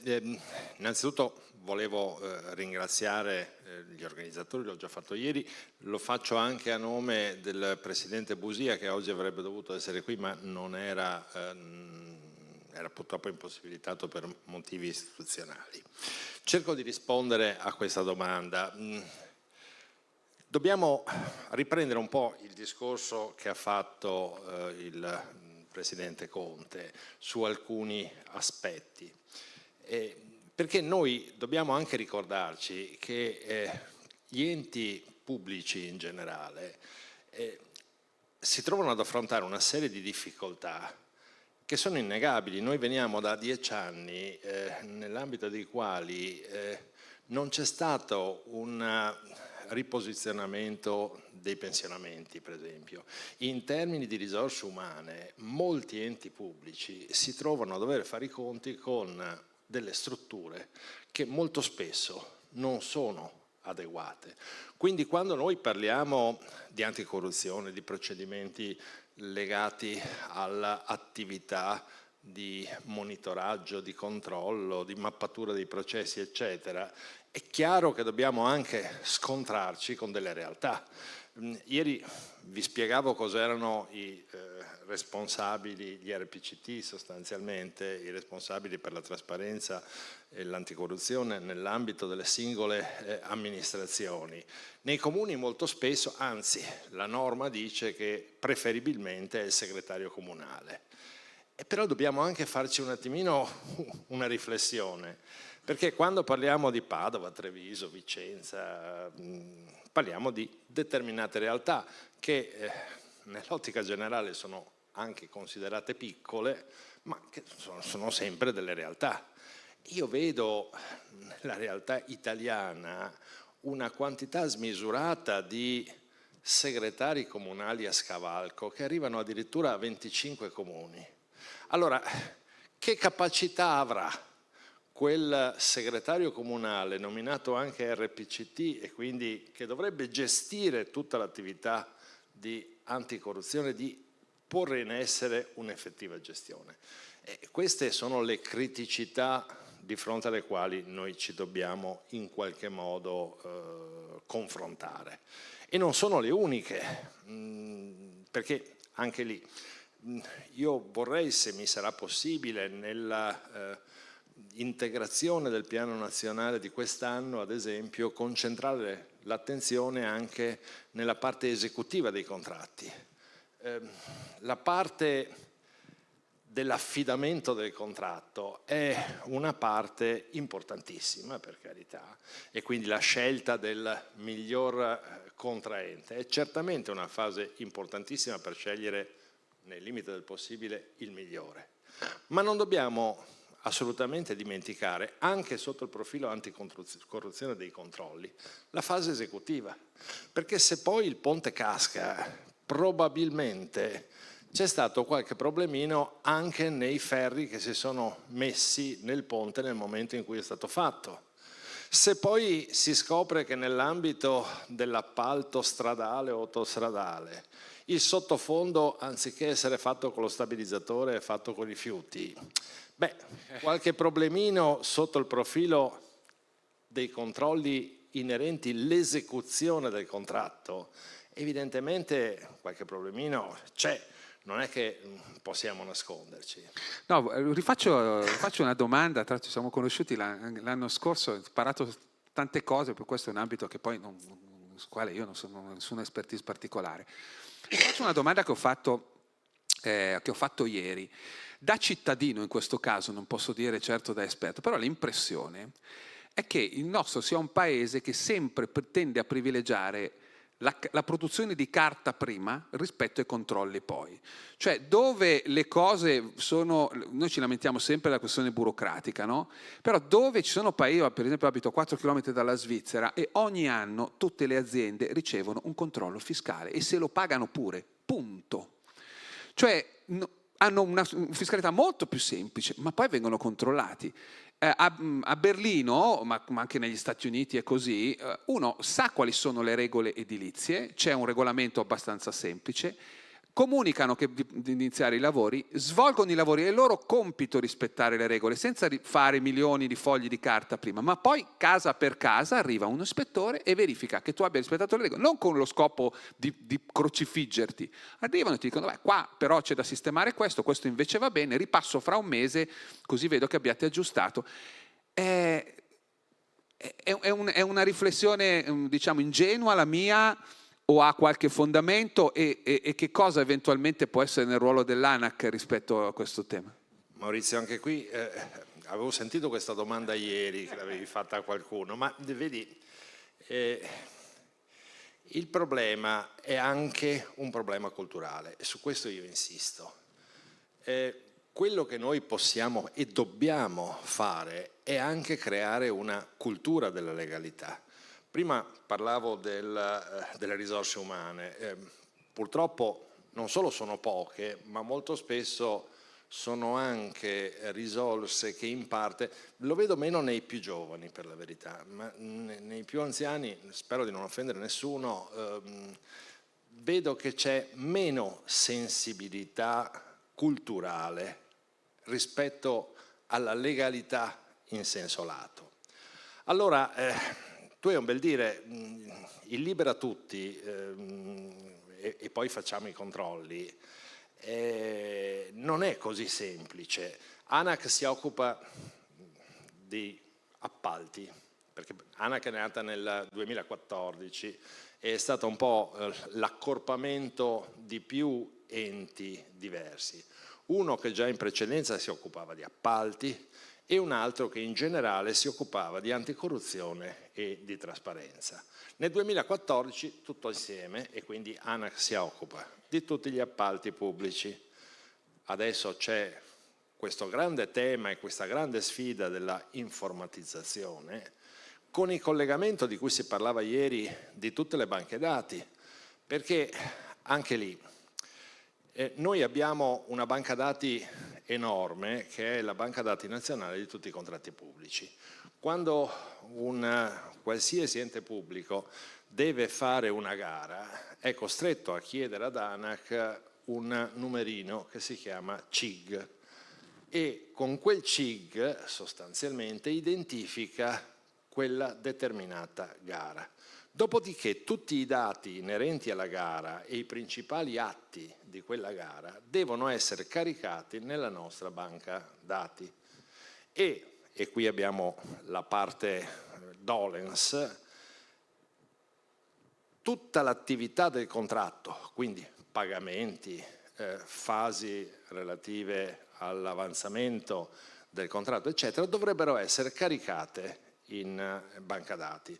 Purtroppo non sempre questo avviene regolarmente e quindi a volte abbiamo dei dati che sono un po' falsati. Probabilmente le cose cambieranno un po' col nuovo codice, laddove abbiamo anche un potere di maggiore sanzionatorio nel caso di mancato caricamento, soprattutto da parte dei RUP, dei responsabili unici del procedimento. E è chiaro che attraverso l'informatica, l'informatizzazione dei contratti, noi potremo effettuare maggiori controlli da questo punto di vista. Ma i controlli di cui parlavi e di cui si occupa ANAC, e riprendo un attimo il discorso che avevo fatto ieri, noi facciamo per l'anticorruzione e la trasparenza una sorta di piano nazionale, poi i singoli enti devono fare il loro piano triennale. Se c'è la cultura, quel piano triennale viene fatto consapevolmente, con la famosa mappatura dei processi, l'identificazione dei processi a rischio, la individuazione degli elementi che in qualche modo possono essere presidiati per evitare il concretizzarsi di quel rischio corruttivo e così via. Ma se manca la cultura, a volte anche manca solo il tempo, che succede? Che io prendo un bel piano triennale fatto da un'altra amministrazione, faccio un bel copia e incolla, faccio una bella modifica dei nomi e ho fatto il mio piano triennale. Sono paragonabili i due piani triennali? No. L'organizzazione interna per presidiare i fenomeni corruttivi li ho fatti se ho fatto il copia e incolla? All'evidenza no. Ma ripeto, o noi riusciamo, e sotto questo aspetto stiamo cercando in tutti i modi di farlo anche assieme alla SNA, che è la Scuola Nazionale di Amministratori, un po' di cultura della legalità, oppure è difficile lasciare tutto senza controlli, perché anzi, se manca la cultura c'è quasi la certezza che le cose non possono andare. Cioè migliorare, chiarissimo. Posso aggiungere solo un piccolo particolare? No, perché mi fa sorridere, cioè è correttissimo quello che ha detto, che manca la cultura, ma c'è un altro fenomeno che stanno vivendo i comuni. In questa fase gli enti locali, gli enti nazionali ci stanno chiedendo dei report sull'andamento del PNRR. Siamo arrivati a 12-14 richieste di report su come sta andando l'investimento del PNRR per verificare che tutto vada, cioè non c'è un ente unico che lo chiede e poi condivide le stesse informazioni. Tant'è che ho fatto un tavolo sul PNRR con le sigle sindacali e la prima cosa che mi hanno chiesto un report, ho detto no basta, abbiamo già fatti 12. No, lo capisco, per fortuna lì non abbiamo competenza, o meglio, abbiamo la competenza generale sui contratti. I controlli sul PNR sono controlli, sull'applicazione del PNR sono controlli legati all'utilizzo di quelle risorse per le finalità europee e quindi al corretto utilizzo delle risorse, che sono controlli demandati oggettivamente ad almeno altri 3 enti che non sono l'ANAC, e l'ANAC fa i suoi controlli che però sono sull'aspetto appalti più che non sul corretto impiego delle risorse del PNRR. Grazie Paolo.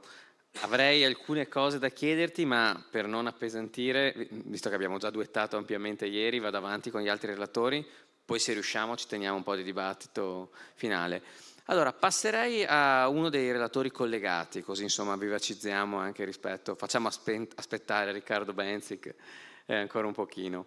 Presidente Castagnone, allora abbiamo parlato ampiamente ieri appunto del rapporto fra anticorruzione e sostenibilità, ed è emerso che la digitalizzazione è proprio una delle misure che sono al contempo uno strumento di sostenibilità, perché rendono più sostenibili i processi, e un elemento che serve per prevenire la corruzione, perché un processo digitalizzato è a più basso rischio di corruttività. Ecco, la digitalizzazione riguarda tantissimo anche il settore della progettazione e così come quello dei contratti pubblici. Allora, AssoBIM è un'associazione che si occupa di promuovere, poi ce lo dirà meglio il Presidente, e il BIM, questo strumento di progettazione che utilizza in particolare tutto attraverso i software dove possono essere inglobati tutti i vari dati che servono per un progetto. Ecco, mi interessa molto qual è l'attività della vostra associazione e se ci può presentare anche esteticamente questo strumento, che peraltro diventa sempre più obbligatorio per le amministrazioni e per la progettazione, e in che modo questo può essere utile per la costruzione di una smart city anche in un'ottica di sostenibilità, e se anche una riflessione che avete già fatto anche nell'ottica di prevenzione della corruzione, che penso possa essere a livello di trasparenza dei processi un elemento essenziale. Bene, buongiorno a tutti. Vorrei solo avere un feedback che mi stiate sentendo. Sì, la sentiamo bene. Sì, perfetto. Molto bene, grazie. Allora, io avrei solo bisogno di condividere lo schermo perché ho 2 slide, visto che mi ha fatto una serie di domande che richiederebbero molto di più del tempo dedicato al mio intervento. Allora un attimo che provo a lanciare. Con la regia è tutto a posto per le slide? Si vedono? In questo momento no.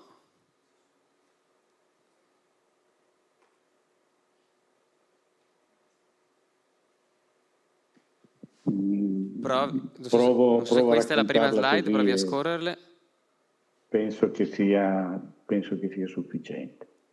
Intanto grazie per l'invito, il tema è senz'altro molto interessante e senz'altro una delle attività di AssoBIM, diciamo che la sua ragione di esistere è anche questa relativa a questi temi. Ma direi che la prima immagine che vorrei trasmettere di AssoBIM è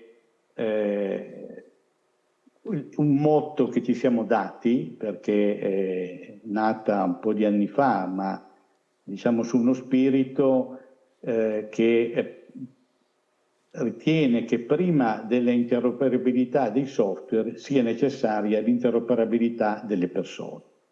E essendo un'associazione, l'aspetto appunto di collegamento e relazione tra i diversi operatori è un elemento assolutamente essenziale. In effetti in AssoBIM sono presenti, parliamo della filiera delle costruzioni, quindi il BIM è uno strumento, adesso poi dirò 2 parole circa appunto la sua natura e come si può applicare, ma sostanzialmente è nato per gestire, ottimizzare i processi di costruzione, diciamo di progettazione, costruzione e gestione di beni immobiliari, infrastrutture, ovviamente anche applicabile alle smart city come strumento di gestione di tutto quanto afferisce a questo tema. Appunto, essendo trasversale e comprendendo tutta la filiera, i soci di AssoBIM sono dai produttori di software, agli studi di progettazione, a chi si occupa di formazione e certificazione, società di servizi, imprese di costruzioni, produttori di materiali, la committenza e appunto il mondo dei professionisti. Diciamo un insieme di componenti che da sempre hanno fatto parte del mondo delle costruzioni e che in un qualche modo hanno sempre creato, cioè hanno fornito la possibilità di ottenere questi oggetti, però purtroppo il mondo delle costruzioni ancora oggi è affetto da quello che in fisica si chiamerebbe entropia, cioè da un sistema in alcuni momenti piuttosto caotico, con tutta una serie di difficoltà che il BIM tenta di superare. Ecco, prima di entrare però nello specifico del BIM vorrei solo ricordare che AssoBIM ha un progetto di comunicazione dedicato appunto a divulgare e a scambiare informazioni tra i vari operatori, sia diciamo a un livello base, l'abbiamo chiamato FinBeam Start, sia ad un livello più elevato dove qui sono presenti operatori che già sono molto più evoluti e quindi hanno necessità diverse. Invito tutti a visitare il sito assobim.it in cui potrete trovare senz'altro molta più documentazione. Ecco, parlavo prima di entropia. Perché nasce questa entropia? Ma nasce perché se appunto noi vediamo, vediamo la realtà dei vari operatori, quindi mettiamo assieme tutte quelle figure che prima ho elencato, dal committente ai progettisti, a chi poi deve realizzare le opere e chi poi le deve mantenere, eccetera, eccetera, il problema informativo è anzi forse il problema principale, nel senso che già prima sentivo questioni legate appunto alle informazioni. Perché? Perché esiste una ragnatela terribile già a definire a livello di richiesta di prestazioni non sempre si è chiari, dopodiché ogni progettista ha il suo modo di vedere le cose, le imprese. Allora, l'idea del BIM è stata tutto sommato molto semplice: creare un unico punto in cui tutti contribuiscono e da cui tutti attingono informazioni. Quindi il principio è un principio organizzativo estremamente semplice che permette appunto di centralizzare tutto, e questo ha una serie di enormi vantaggi perché intanto si riducono le duplicazioni dei dati, c'è un aggiornamento continuo, quindi non devo trasmettere a tutti un esempio molto semplice: una variazione di progetto non la devo trasmettere a tutti coloro che sono interessati, la pongo al centro di questo sistema informativo e tutti automaticamente sono aggiornati.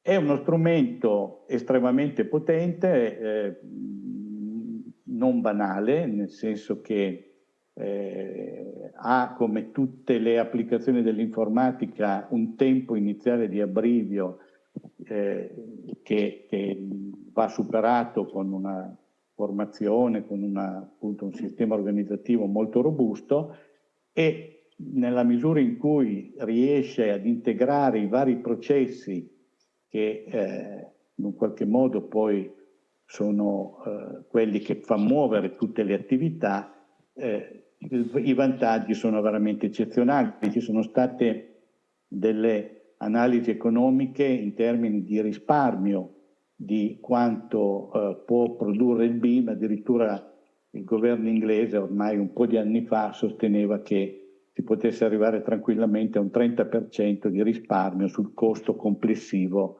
di un'operazione immobiliare. Quindi parliamo di dati estremamente importanti, ma che richiedono un'applicazione e un impegno che deve partire soprattutto da chi è al vertice delle organizzazioni, quindi dai committenti, dagli enti pubblici, i quali devono essere consapevoli che devono formare e avere tutta una serie di addetti appunto in grado poi di svolgere queste attività. In realtà dal punto di vista poi operativo si tratta di costruire dei modelli, quindi passare dai sistemi di comunicazione tradizionali, i disegni, quelli tutti a cui siamo abituati, che poi siano su carta o su computer, in realtà il concetto è lo stesso, ma passare ad una logica di modello dove appunto questa serie di informazioni vengono tutte raccolte, vengono tutte condivise, si ha un aggiornamento immediato di tutto questo e diciamo un'efficienza, un'efficacia che senz'altro è superiore alla le metodologie tradizionali. Castagnone, mi dica se provo a fare una sintesi brutale dell'aspetto diciamo, della differenza fra quello che è il BIM e quello che poi era il CAD una volta, cioè dei sistemi.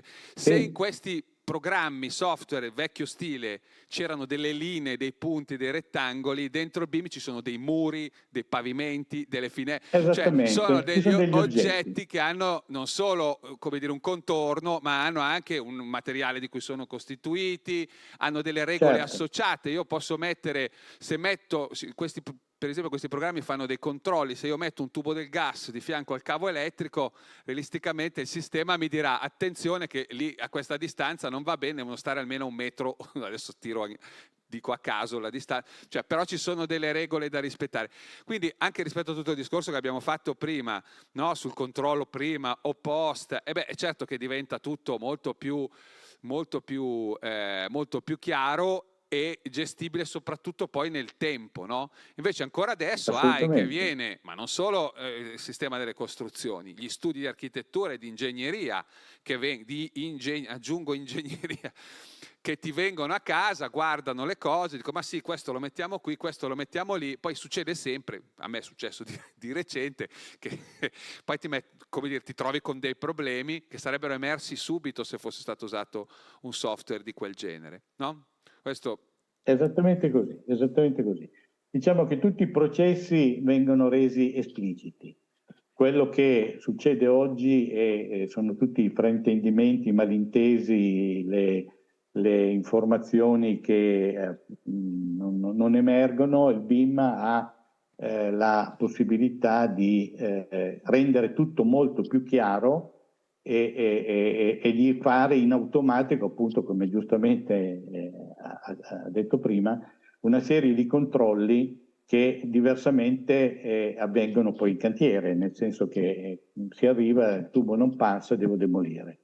Ecco, di fondo tutta questa serie di controlli avviene in precedenza, simulando il tutto, quindi con un costo assolutamente marginale, e prevedendo le criticità che poi succedono in seguito. L'occasione che abbiamo adesso è il nuovo codice degli appalti, dove il BIM è diventato uno degli elementi centrali su cui si baseranno tutte le nuove opere, e questo è un passo davvero importante. L'Italia in questo senso è all'avanguardia. Non poche nazioni europee, ma anche nel mondo in generale, hanno avuto il coraggio di porre al centro di tutto il mondo delle costruzioni il BIM. La questione è che questo da una normativa diventi poi operatività. Purtroppo ci scontriamo con una realtà tecnica pubblica che ha un'età media superiore ai 50 anni, con una dirigenza che a volte non ha perfettamente conoscenza delle problematiche e soprattutto della necessità di operare degli investimenti che non sono solo il computer, ma sono soprattutto di tipo formativo, di tipo culturale e associato appunto anche ad altre attività come la gestione di progetti, eccetera. Però questo è un'occasione davvero eccezionale e in questo Assobim è ben disponibile a fornire tutto il suo contributo. La ringraziamo moltissimo. Siamo convinti che questo sia uno strumento fondamentale, come accennavo prima. Veniamo adesso allora a 2 amministratori delegati di 2 società pubbliche. Abbiamo visto prima come la sfida della sostenibilità è alle pubbliche amministrazioni, alle aziende. Ecco, voi, Benzi che Cetti, siete un po' in mezzo, nel senso che siete sia manager di aziende, peraltro aziende importanti entrambi, e sia aziende che hanno una forte componente pubblica, quindi vi trovate in mezzo continuamente nel crinale tra pubblica amministrazione e aziende, con tutte le problematiche connesse. Allora Riccardo, tu sei l'amministratore di APS Holding, società che qui a Padova è conosciutissima, è l'in-house del comune di Padova che gestisce una serie molto disparata di servizi, no? Tutti i servizi centrali per la città, penso ad esempio ai parcheggi, all'advertising e a tanto altro. Ecco, come APS si rende parte della sfida della Smart City e in particolare qual è forse l'opera, il progetto più interessante di quest'ultimo periodo con cui APS sta contribuendo al fatto che Padova sia effettivamente una città intelligente e una città all'avanguardia da questo punto di vista. Anche l'intervento del Presidente Santocono prima, no, citava quanto Padova sta emergendo da questo punto di vista. Non come Treviso, per carità, che è sempre tra le prime in classifica, ma sicuramente anche Padova si posiziona bene.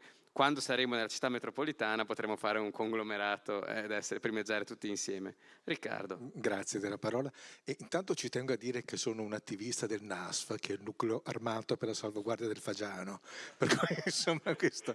Ma dopo tornerò anche sulla ragione del Fagiano, che secondo me è una metafora molto importante su alcuni movimenti interni delle cose. APS, devo dire, io poi nella mia, per quanto limitata esperienza di amministratore in sede, fin da subito abbiamo dato un'impronta di uno sviluppo tecnologico che andasse a migliorare non solo la qualità del servizio, che è inerente evidentemente nella mobilità urbana, ma anche in altri settori. Io credo che uno degli elementi distintivi della nostra ultima gestione dell'azienda sia stata un'attenzione continua anche e soprattutto all'impatto ambientale, a quel concetto di sostenibilità di cui abbiamo sentito parlare e il cui dato che è stato fornito da Leopoldo Destro è abbastanza sconfortante, cioè sapere che l'Italia a metà maggio ha già esaurito le fonti non rinnovabili significa che, come diceva prima, al di là delle ottime intenzioni siamo ancora molto indietro rispetto agli elementi attuativi. Che cosa può fare un'azienda come APS, che cosa ha fatto fino adesso e che cosa ha in mente di fare?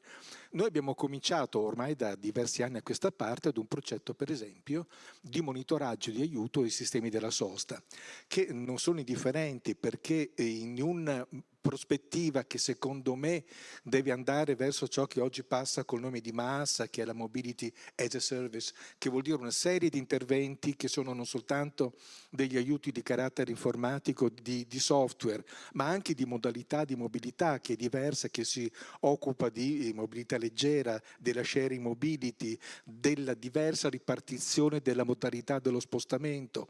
Abbiamo cercato dunque di fornire all'utenza un tipo di modalità e di informazioni tali da evitare alcune storture, quali per esempio il traffico passivo della ricerca di un posto della sosta, che oggi è superato grazie alla nostra app di nostra produzione, che ti dà in tempo reale il tasso di utilizzabilità di uno stallo singolo.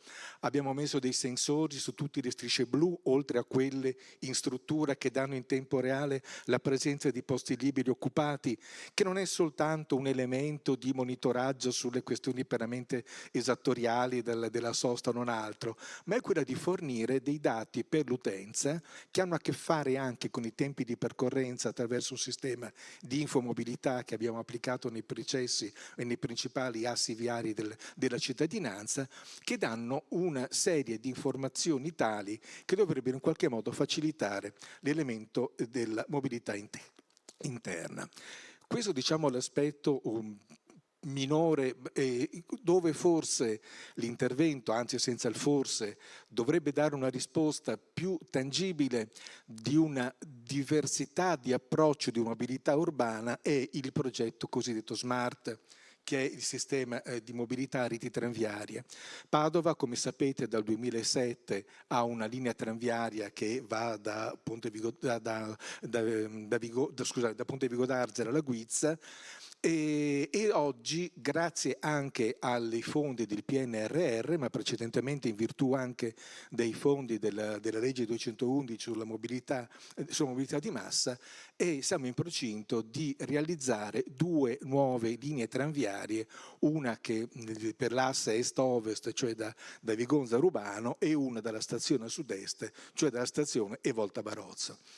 Questo che cosa significa? Significa non tanto riesumare i vecchi fantasmi, perché tra le diverse opposizioni dei fagiani c'è anche quella che dice no, ma i tram non sono più mezzi utilizzabili, le città li hanno dismessi. È vero, le città li hanno dismessi negli anni 60, quando il tram significava quella sorta di littorina che vediamo ancora a Milano degli anni 30, con dei magnifici sedili di legno, ma che oggi non rispondono a alcuna dell'esigenza trasportistica. Oggi noi parliamo di un sistema, giusto per dire quanto siano stati importanti anche gli elementi decisionali e strategici europei, lo sviluppo della rete tranviaria in tutta Europa.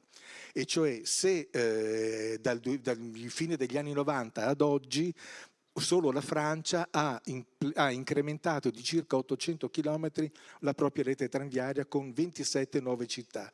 La Spagna lo stesso, l'Inghilterra uguale, l'Italia grazie alla 211 da 4 città che erano Milano, Napoli, Trieste e Torino, oggi ha aggiunto altre 4 città che si sono dotate di un sistema tranviario. E grazie al PNRR sono previste nuovi sviluppi che sono a Bologna e Brescia, oltre agli ampliamenti delle reti attuali. Che cosa vuol dire da un punto di vista della mobilità? Vuol dire che un sistema tranviario, una volta entrato nella sua attività operativa, sarà in grado di trasportare oltre 20 milioni di passeggeri all'anno. Una città come Padova che subisce, tra virgolette, l'ingresso in città nelle ore di punta di 150.000 veicoli, significa poter alleggerire sia i flussi dall'esterno all'interno sia quelli in uscita e anche e soprattutto un appoggio alla mobilità interna. Parliamo di date, il titolo del vostro convegno è 2050, io più modestamente mi fermo in questo momento al 2030, e cioè quali sono gli obiettivi che si pone lo Smart al 2030. Significa dover passare oggi ad una percentuale di utilizzo del veicolo privato che sfiora il 50% ad un'ipotesi che vada intorno al 34-35% del veicolo privato. Un utilizzo del mezzo pubblico che passi da un attuale 17% a un futuro auspicabile 25%. E teniamo conto che l'Italia, e lo dico così senza a titolo puramente statistico, è il paese europeo col maggior tasso di motorizzazione in Europa, secondo solo a Lussemburgo, le cui ragioni sono ovviamente autoevidenti date le circostanze. È dunque quell'inversione di tendenza, quel tipo di approccio culturale diverso verso la mobilità che deve andare nella direzione che appunto noi oggi cerchiamo di perseguire tramite queste infrastrutture. Grazie. Grazie Riccardo. No, io direi di procedere. Chiudiamo infatti il ciclo, così poi se c'è qualche altra riflessione. Ecco Stefano, ma intanto ci dici la tua opinione sui tram di Milano, visto che sono stati...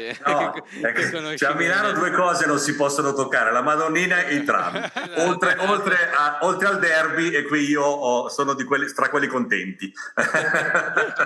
Ecco, allora, A5 è una multi-utility molto importante in Lombardia, peraltro quotata in borsa se non sbaglio, vero? E quindi non soggetta all'anticorruzione, ma ben altri poi meccanismi di controlli forse anche più pervasivi. Ecco, anche voi siete una società che lavora moltissimo sulla costruzione di smart city, ma più in generale territori intelligenti, nel senso che uno dei vostri core è aiutare il territorio a rendersi più efficiente e quindi in questo anche più autonomo, no? Più capace di autogestirsi nei suoi bisogni e necessità pur in un mondo interconnesso. So che siete attivi su un tema di cui si è parlato prima, le comunità energetiche, che è un tema su cui poi torneremo dopo, e so che anche uno strumento che utilizzate molto è quello del project financing, che è uno strumento, come dire, che esiste da un po' di anni, ma che non è mai entrato forse veramente nell'utilizzo che dovrebbe avere, e invece voi siete riusciti a costruire anche opere molto importanti per il territorio. Assolutamente sì, Matteo. Intanto lasciami ringraziare te, gli organizzatori, in particolare appunto attraverso te gli amici di Phil Fisher che mi hanno chiesto di partecipare anche a questa edizione. L'anno scorso ero riuscito anche a essere presente, purtroppo quest'anno non ce l'ho fatta e mi dispiace molto, però davvero grazie, perché sono delle opportunità importanti di confronto che non vanno perse, anzi vanno sfruttate. Sì, A5, intanto due parole su Cosea 5. L'anno scorso in realtà ero arrivato con un'altra maglia, perché ero ancora direttore generale di MM Milano, e quindi i temi della mobilità, oltre che della gestione del servizio idrico, oltre che della gestione delle case popolari, in un'ottica di in-house, erano i miei temi. Oggi ho cambiato, ho ampliato un po', tornando anche a cose già fatte in passato, il perimetro, ho spostato in realtà l'area geografica di riferimento, adesso poi dirò due parole, 2 su A5, e sono uscito da quella che era una logica specifica di quella dell'azienda MM e in particolare del Comune di Milano, di affidamento in house di tutta una serie di servizi, diciamo core, per quanto riguarda un'amministrazione comunale. Scusate, solo una piccola digressione sull'intervento del sindaco di Treviso, che ho trovato assolutamente pertinente e che condivido al 100%, quando parlava di tematiche di integrazione, di superamento dei municipalismi, il che non vuol dire non rimanere attaccati al campanile, ma superare il campanilismo in quanto fattore che poi alla fine penalizza l'effetto volume, che è un effetto importante. E poi, questo è stato sottolineato un po' da tutti, ma volevo dirlo anch'io, ridirlo anch'io, c'è un tema grosso e forte di competenze, cioè la pubblica amministrazione ha bisogno di un'iniezione. Parlando anche di BIM, voglio dire, questa cosa viene ulteriormente sottolineata, ha bisogno di una potente iniezione di competenze, proprio per poter rispondere a quelli che sono gli stimoli, e anche, se mi permettete, gestire quella grande massa di finanziamenti, quella grande massa di fondi che in qualche modo, attraverso PNRR o altri veicoli, possono essere catturati, e il limite potrebbe essere proprio quello di non riuscire a metterle a terra. Servono progettualità, capacità di definire vision all'interno dei territori, la progettazione che segue la vision, l'esecuzione, altro tema importante, ed è corretto che venga anche detto, tema critico anche in termini di monitoraggio, tra virgolette, anticorruzione, perché a volte l'esecuzione viene visto la fase di gara come quella più critica. Forse lo è, io non sono così convinto, perché poi abbiamo visto anche situazioni dove in realtà è l'esecuzione che pone i problemi più grossi. Riatterro su A5, scusatemi la digressione, ma sono stati troppo interessanti e troppo stimolanti gli interventi che mi hanno preceduto da questo punto di vista. A5, come dicevi Matteo, in realtà quotata in borsa, partecipata, e qui secondo me cominciamo a mettere a fuoco quelle che sono le vere valenze davvero importanti, partecipata al 40% da A2A. Tutti conoscono A2A e non sto a spiegare cos'è, che la consolida, ma con un 10% flottante in borsa, e il restante suddiviso tra i 5, ecco la ragione del rebranding recente di A5, i 5 comuni che sono comuni del nord della Lombardia, quindi territori particolarmente ricchi e attrattivi: Varese, Como, Monza, Sondrio e Lecco. Cosa fa A5 in pillole, e poi atterro invece sui tuoi due punti su cui mi stimolavi.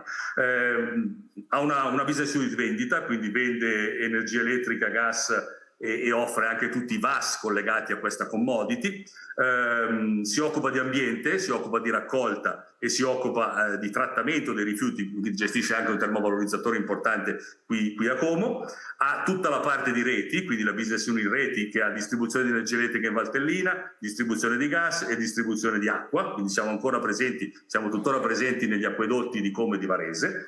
Ha anche, tra le altre cose, la gestione di 3 farmacie nel comune di Sondrio, perché ovviamente sono retaggio della municipalizzazione, che poi ha fatto nascere invece questa importante aggregazione, secondo me con un modello vincente. E poi andiamo nei tuoi temi su cui mi sollecitavi, Matteo, che sono quelli gestiti dalla nostra business unit che abbiamo chiamato energia e tecnologie smart, appunto.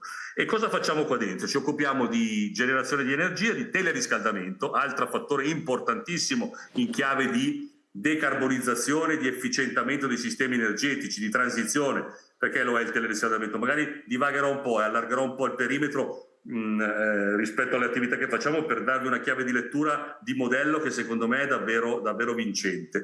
Teleriscaldamento perché ovviamente sposta la fase di produzione di vapore, di acqua calda, che poi viene trasportata dalle reti lontano da quelli che sono gli edifici serviti. Se poi ci si abbina, oltre che a questa modalità efficiente e ambientalmente compatibile di portare in giro l'acqua calda e non portare in giro il gas, la si abbina all'utilizzo di un termovalorizzatore, come il caso di Como, per produrre con il vapore di supero, alimentare poi le reti di teleriscaldamento, capite che qui davvero abbiamo realizzato, come noto, veramente un paradigma di economia circolare.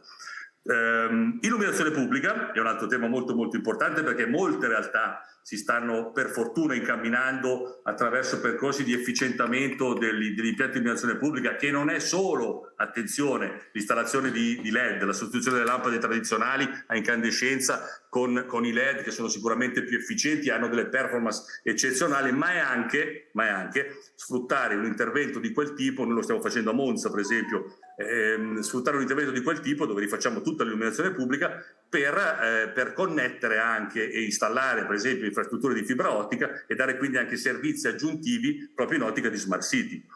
Qui apro una piccola parentesi: io sono arrivato da pochi mesi, ho avuto la fortuna di poter far partire il progetto di illuminazione pubblica per il Comune di Monza. Bene, il progetto è stato fermo 8 anni.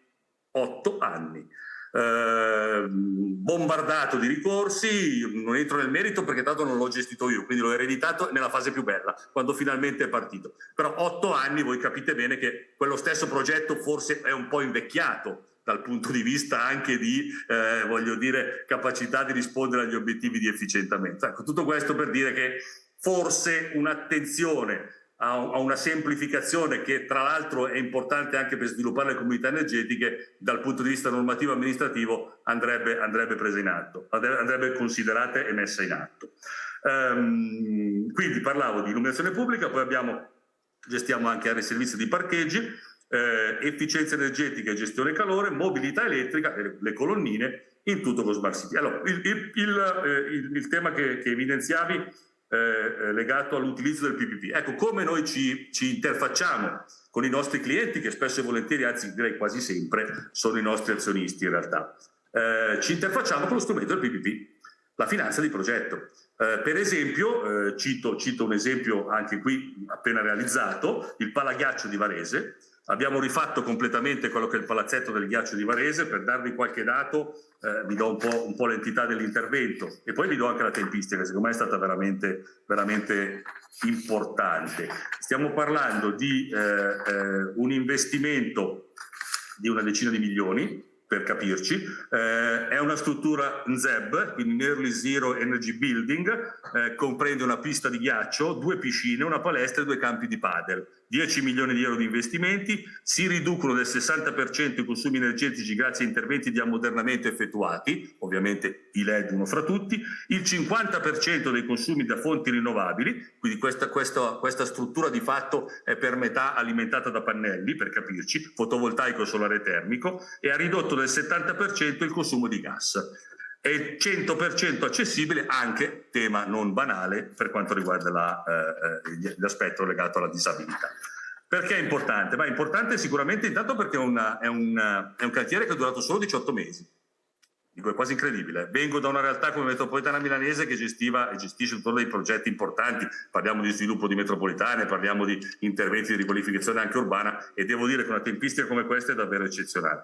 Il Comune di Varese è riuscito, pubblicando in bando nel 2020 per una manifestazione di interesse, ad avere a novembre 22 la struttura inaugurata dal Presidente della Repubblica, tra l'altro, che ci ha onorato della sua presenza. Direi che questo è un bel esempio perché non è di cosa da poco.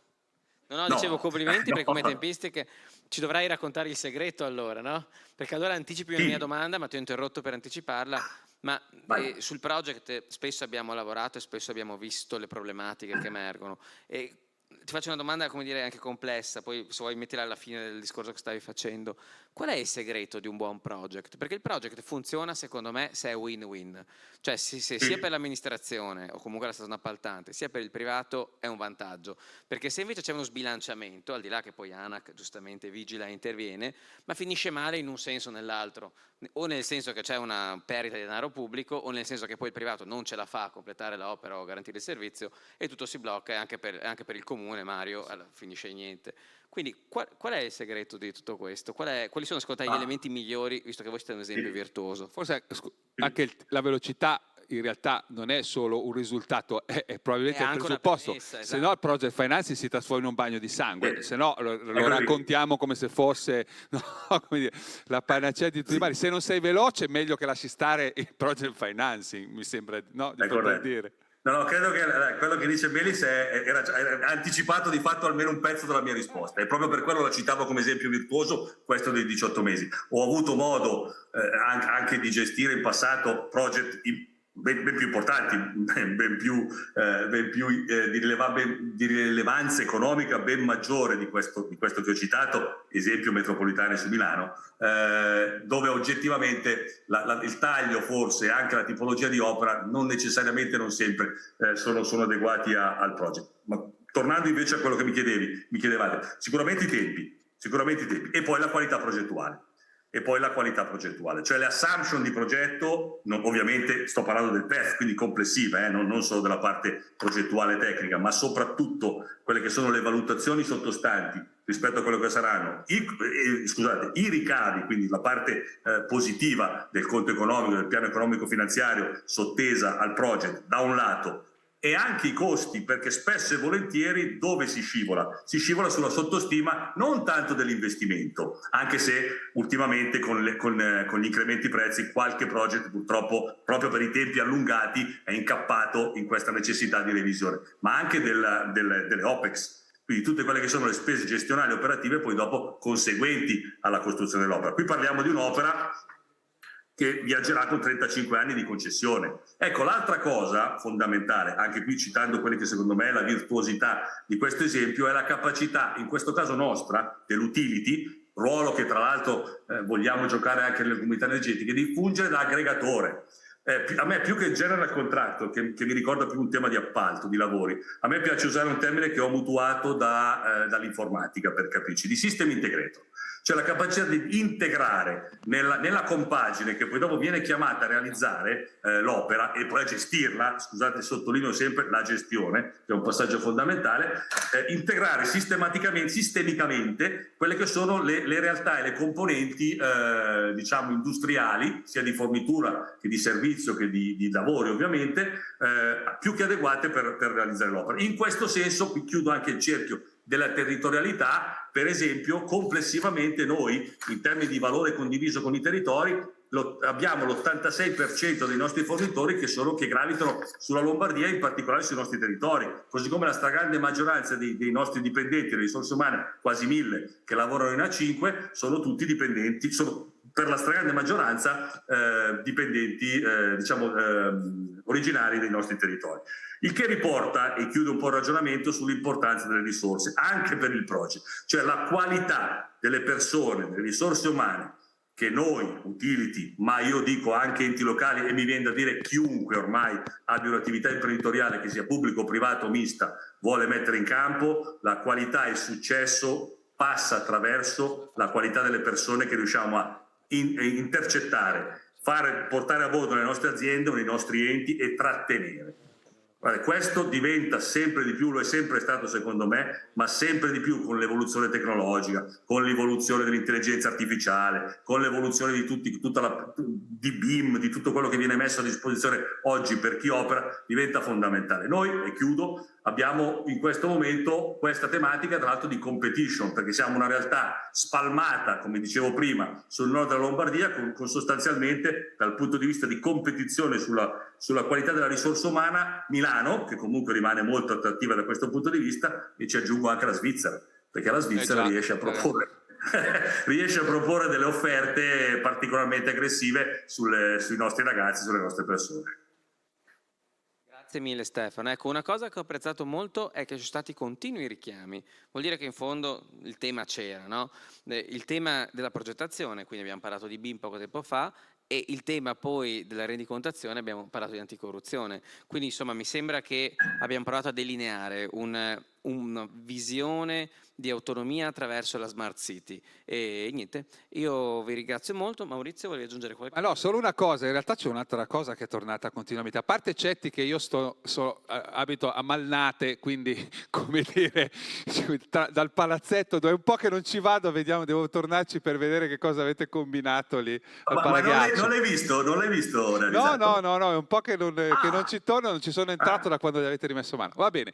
No, una cosa volevo devo dire anche perché vedo che sono entrati un po' di giovani, come dico, con la doppia G, come si usa.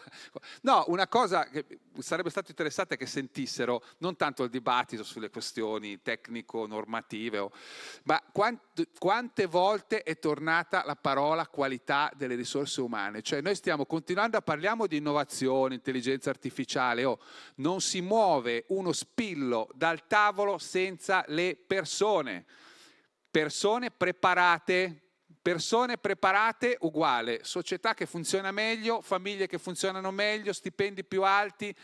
Se c'è una cosa, lo dico perché, voglio dire, poi sembra veramente che ci siano chissà quali processi in atto, a chissà quale livello, dopodiché nessuna delle cose di cui stiamo parlando in questi giorni si fa se non ci sono delle persone che sanno fare le cose. E il mondo che si sta aprendo da questo punto di vista è un mondo che offre opportunità, certo che voglia anche di sbattersi un pochettino, questo è sicuro, ma offre opportunità anche di avere una vita, come dire, che dia soddisfazioni, direi anche sul lato economico, che è un punto molto debole in questo momento. Io ripeto una cosa che vorrei dire, va bene l'Italia dei ristoranti, va bene l'Italia del turismo, ricordiamoci che però quei settori pagano poco e che invece i settori che pagano tanto sono quelli come dire, produttivi, a costo di dire una cosa antipatica, dove contano le competenze anche di carattere tecnico, è un altro tipo di, come dire, senza nulla togliere, intendiamoci, però questi sono dati statistici e bisogna che li ricordiamo senza ammantare di strane, no, di aspettative sbagliate, soprattutto chi magari ha un po' meno di esperienza di vita. Credo ci possiamo fermare qua. Cosa che è quello che l'anno scorso ci disse Mario Conte, mi ricordo, lo stesso dibattito, abbiamo parlato di digitalizzazione, di automazione, della direttiva europea, e mi ricordo il suo intervento che disse sì, ok tutto, ma a volte abbiamo l'amministratore comunale che non sa neanche usare Word, che non sa usare Excel, questo è il dramma, quindi troviamo il modo di affrontare questa sfida. Un anno dopo ne stiamo riparlando, qualche passo avanti l'ho visto. Credo continueremo anche per i prossimi 15, ma comunque speriamo che ogni anno sia un po' meno grave però il problema di volta in volta. Grazie a tutti, infatti, benissimo. Buona continuazione. Arrivederci.